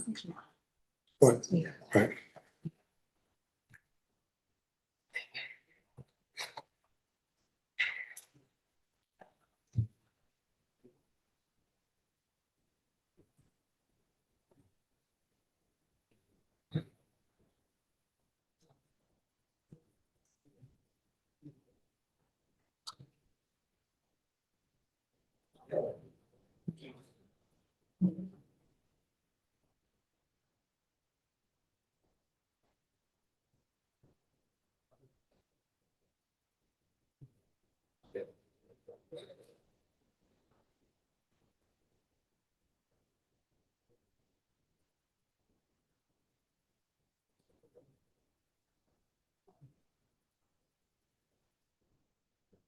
You know what we're going to do? I'm going to hear from Ms. Rios, and if there's something Mr. Davis wants to say, we'll certainly come back to this. We won't conclude. I won't accept the plea if I'm going to until I hear what Ms. Barber has to say through Ms. Drummond, but you need to get Ms. Drummond to come alive on the screen there. Let me do this first. Ms. Jackson, good afternoon. Do you have any criminal history information on Mr. Davis? Yes, Your Honor. There are 6 cycles. The last arrest was October the 13th, 2013 out of Cobb County for driving while license suspended or revoked. That charge was null prost on December the 11th, 2013. He does have one one felony sentence. It was in 1989 for theft by taking. That case was sealed July the 6th, 2017. Nothing in addition, Your Honor. All right. Thank you. And thank you for your time this week. You are good to go. Have a great weekend. Thank you, you as well, sir. All right. Ms. Rios? Yes, Your Honor. Mr. Davis is 60 years old. He is from Atlanta. He currently works as a referee for football and basketball. He has 5 children and 13 grandchildren. He became a father at the age of 13 and got full custody of his son while he was at Morehouse. He also worked as the first Black person to be an accounts controller in 5 different counties. He has been a coach for 22 years. And he was working as also a coach and a behavioral specialist that works in schools to de-escalate situations. I know he wants to talk a little bit about the situation. As far as my understanding about the case, I did get some information from the school from myself because I did. What school are we talking about? Academy. And the packet that I got, they did an investigation initially and they found that he had no wrongdoing. Went from their interviews with people initially told him he'd come back to work. I think when these charges became with the police, then they were like, okay, you gotta. And so he ended up retiring from that or resigning at that time. He is accepting this plea. There was contact. He'll explain that in his not sexual in nature. It was a situation where he thought he was consoling, but he understands, your intent might not be always what someone received. I do want to say that in the packet that I got, when she told the school, she only mentioned one incident and she said his hand was close to her, but never said it was on. When she interviewed the police, it didn't change to it was on. And that was January 6th. He was then told to leave the school. Was told he'd come back in January 3rd. They had not had contact in those times. So I was a little confused where there was a second incident because the one she told the school was above her, but they said it was close to it. Either way, he's accepting these charges, does not want to go to trial. And he understands that, next going forward, he won't have any contact with because it could end up with misunderstandings and be this current situation. I do think you do want to say anything else. Yes. So, Your Honor, on this situation that transpired, I was coming through the cafeteria. She was coming to school. She was late. My supervisor asked me to take her to class because she was late and she was out of dress code. Well, at the same time. When you say out of dress code, tell me what that means. We had a dress code at school. They had to wear khaki pants with the shirts. Okay. She was out of dress code. She came in crying and I asked her what was wrong. She said she was hungry. I opened up the cafeteria for her, got her some food, and I hugged her from the side. That was it. Said, "Are you okay?" Walked her to class. I told her teacher, if they need anything, just call me on the walkie-talkie. That was it. Never touched her, no, nothing. And the other times they talking about I touched someone, never. I'm a behavior specialist, so I de-escalate everything that's in the schools for as fighting, so forth and so on. The only other time I seen this young lady is when she walking through the hallway, she's cutting class, and I tell her to go to class. That's it. That's all I've done. For feeding someone, contact, any type of way, I'm sorry that it was unexpected or however she has perceived it. That was it. Okay. And those are the important words, saying you're sorry. Clearly, whatever you meant wasn't how it was perceived, and here we are. And so I'm hearing your version of events as well, and there are always two sides to a story, but whatever happened, it was something that proved to be upsetting for Ms. Barber. And we're in an era now where you just got to be real careful about that. Yes, sir. Ms. Rios described that you were the first of something in 5 different. So I was the first Black in Indianapolis to be over 5 counties as a controller. A controller, okay, Sir. got it. My major was civil engineering in the county. Okay. And the high school, so when the high school that I was working at, that's the high school I went to. I graduated from. You went to KIPP Academy? But it was Turner High School before KIPP Academy. Okay. I was a quarterback. I played basketball and I ran track. So when the job was offered to me, I said, "What is an honor to come here to come to a place where I start and to finish." Okay. Have you had any success in reaching Ms. Drummond? Because she is still muted and off. Yes, Your Honor, I did.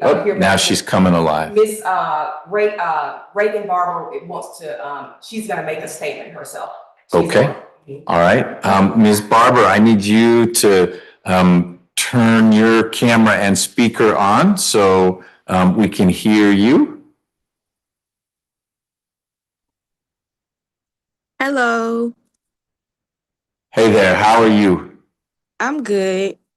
Ms. Barber, I am Judge McBurney. It's nice to see you. Nice to meet you. I would like you to share with me whatever you want me to know about the situation from August of 2022.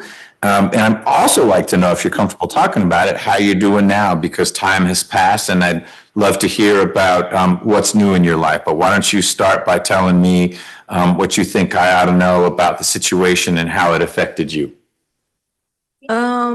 I think you should know that it wasn't a mistake. Because any age of no, you doesn't make a mistake like that. Me and Coach Davis never had I want to say an inappropriate relationship. We never really had a conversation or inappropriate conversations or anything like that. I just know that day the hug got carried away. Just way before that, he would greet people in the morning, very respectful. But it was just that day. I don't know. It kind of made me feel. I do feel uncomfortable. It was off guard. I wasn't sure that it was happening at the time, but I felt very violated. And it made me feel like it I don't know. I'm kind of emotional.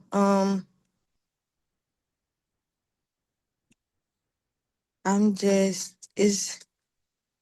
it still doesn't sit right with me till this day.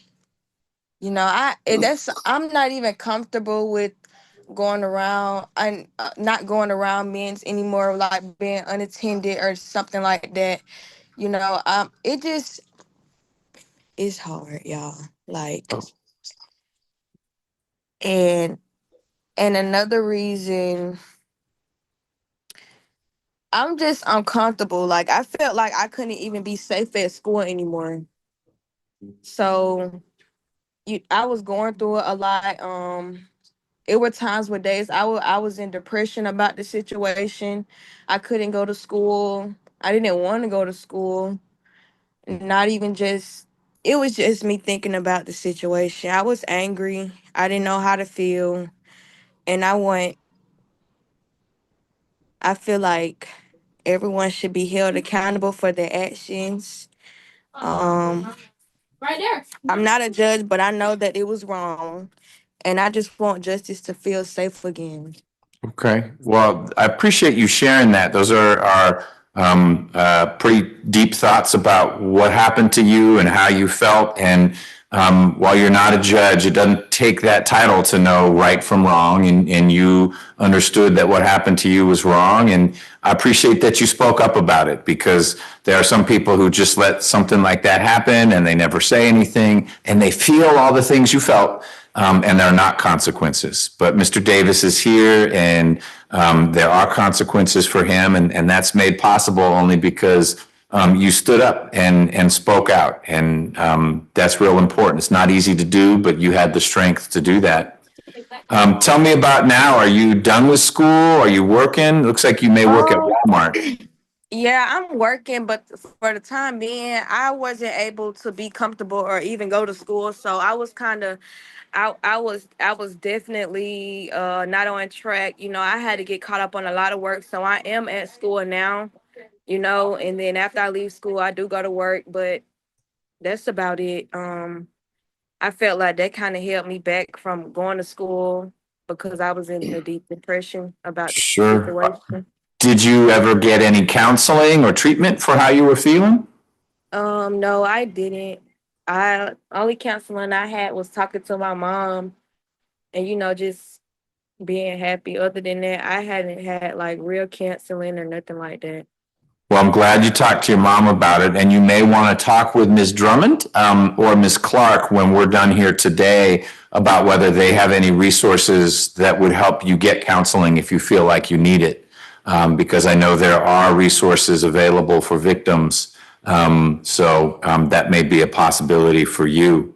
But I'm glad you're still in school or back in school and that you've got a job. When will you be, are you done with high school or you still got a little bit of that left? This will be my last year, actually. This will be my last year attending school. Okay. Well, my last question for you is, who is the Green Bay Packers fan? What is that? Well, all the wall behind you has all this Green Bay Packers stuff on it. I was just wondering if that meant. I'm at my friend's house. You know, they big fans of the Green Bay Packers. My Okay, is. that's not you. Okay, all right. Well, Ms. Barber, you're a very brave person to be here talking about this, and I wish you the best as you wrap up school and move forward. Appreciate it. Okay. Well, thanks. I'm going to put you on mute. You're welcome to stay on for the rest of the hearing. We're going to wrap it up soon, okay? Okay. Bye-bye. Ms. Rios, anything you want to add before we finish things up? Just that I asked you to accept the plea as negotiated. And we did put on the record that this is in exchange for a non-pros, so that. In fact, what Ms. Clark said at the very beginning is she's moving to null pros, the other case. So in effect, that's already happened. All right. Mr. Davis, I find there's a factual basis for your plea. Your view of it is that you meant well and were trying to support someone who you perceive to be in a moment of need. You and I have both heard how that's not how Ms. Barber perceived it. And I hope very much that she's able to continue to move forward, finish school, keep that job. Soon she can be the store manager and beyond. Just let's keep her moving in that direction. I also find that your plea is knowing and voluntary. Knowing meaning you understand what you're doing. No doubt about that. You're a highly educated, successful professional. And voluntary meaning no one's forcing you to enter this plea. Do you agree with that? Yes, sir. All right. I will take care of signing paperwork that dismisses or null processes the other case. The state's moved for that to happen. Okay. Ms. Rios, can someone in my office sign this new accusation indicating your representation of Mr. Davis in this guilty plea? Yes, sir.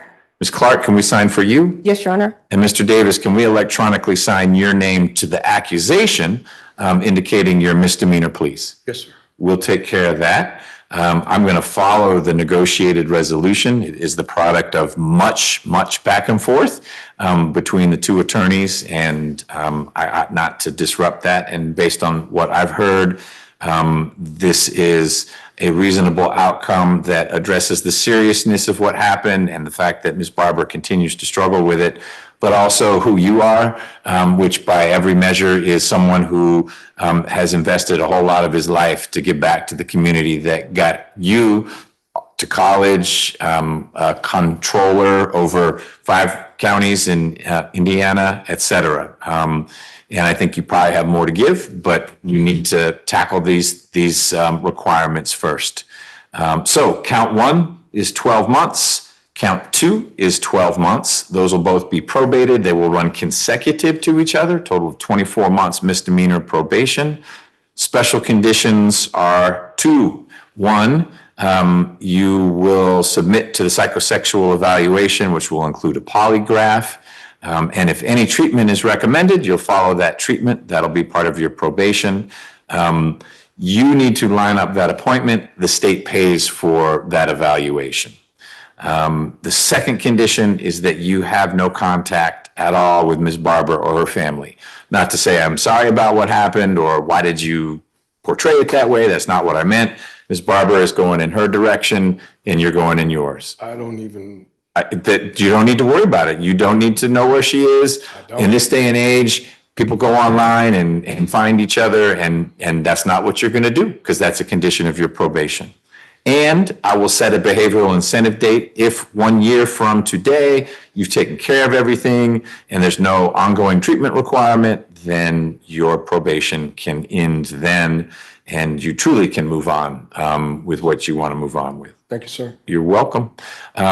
You will get information either from Ms. Rios or directly from misdemeanor probation about how to have initial contact.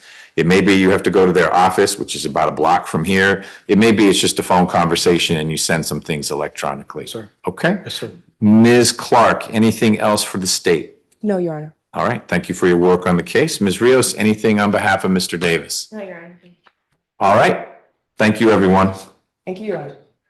And Ms. Burnett, thank you for a long week of taking things down. That is it for us this week.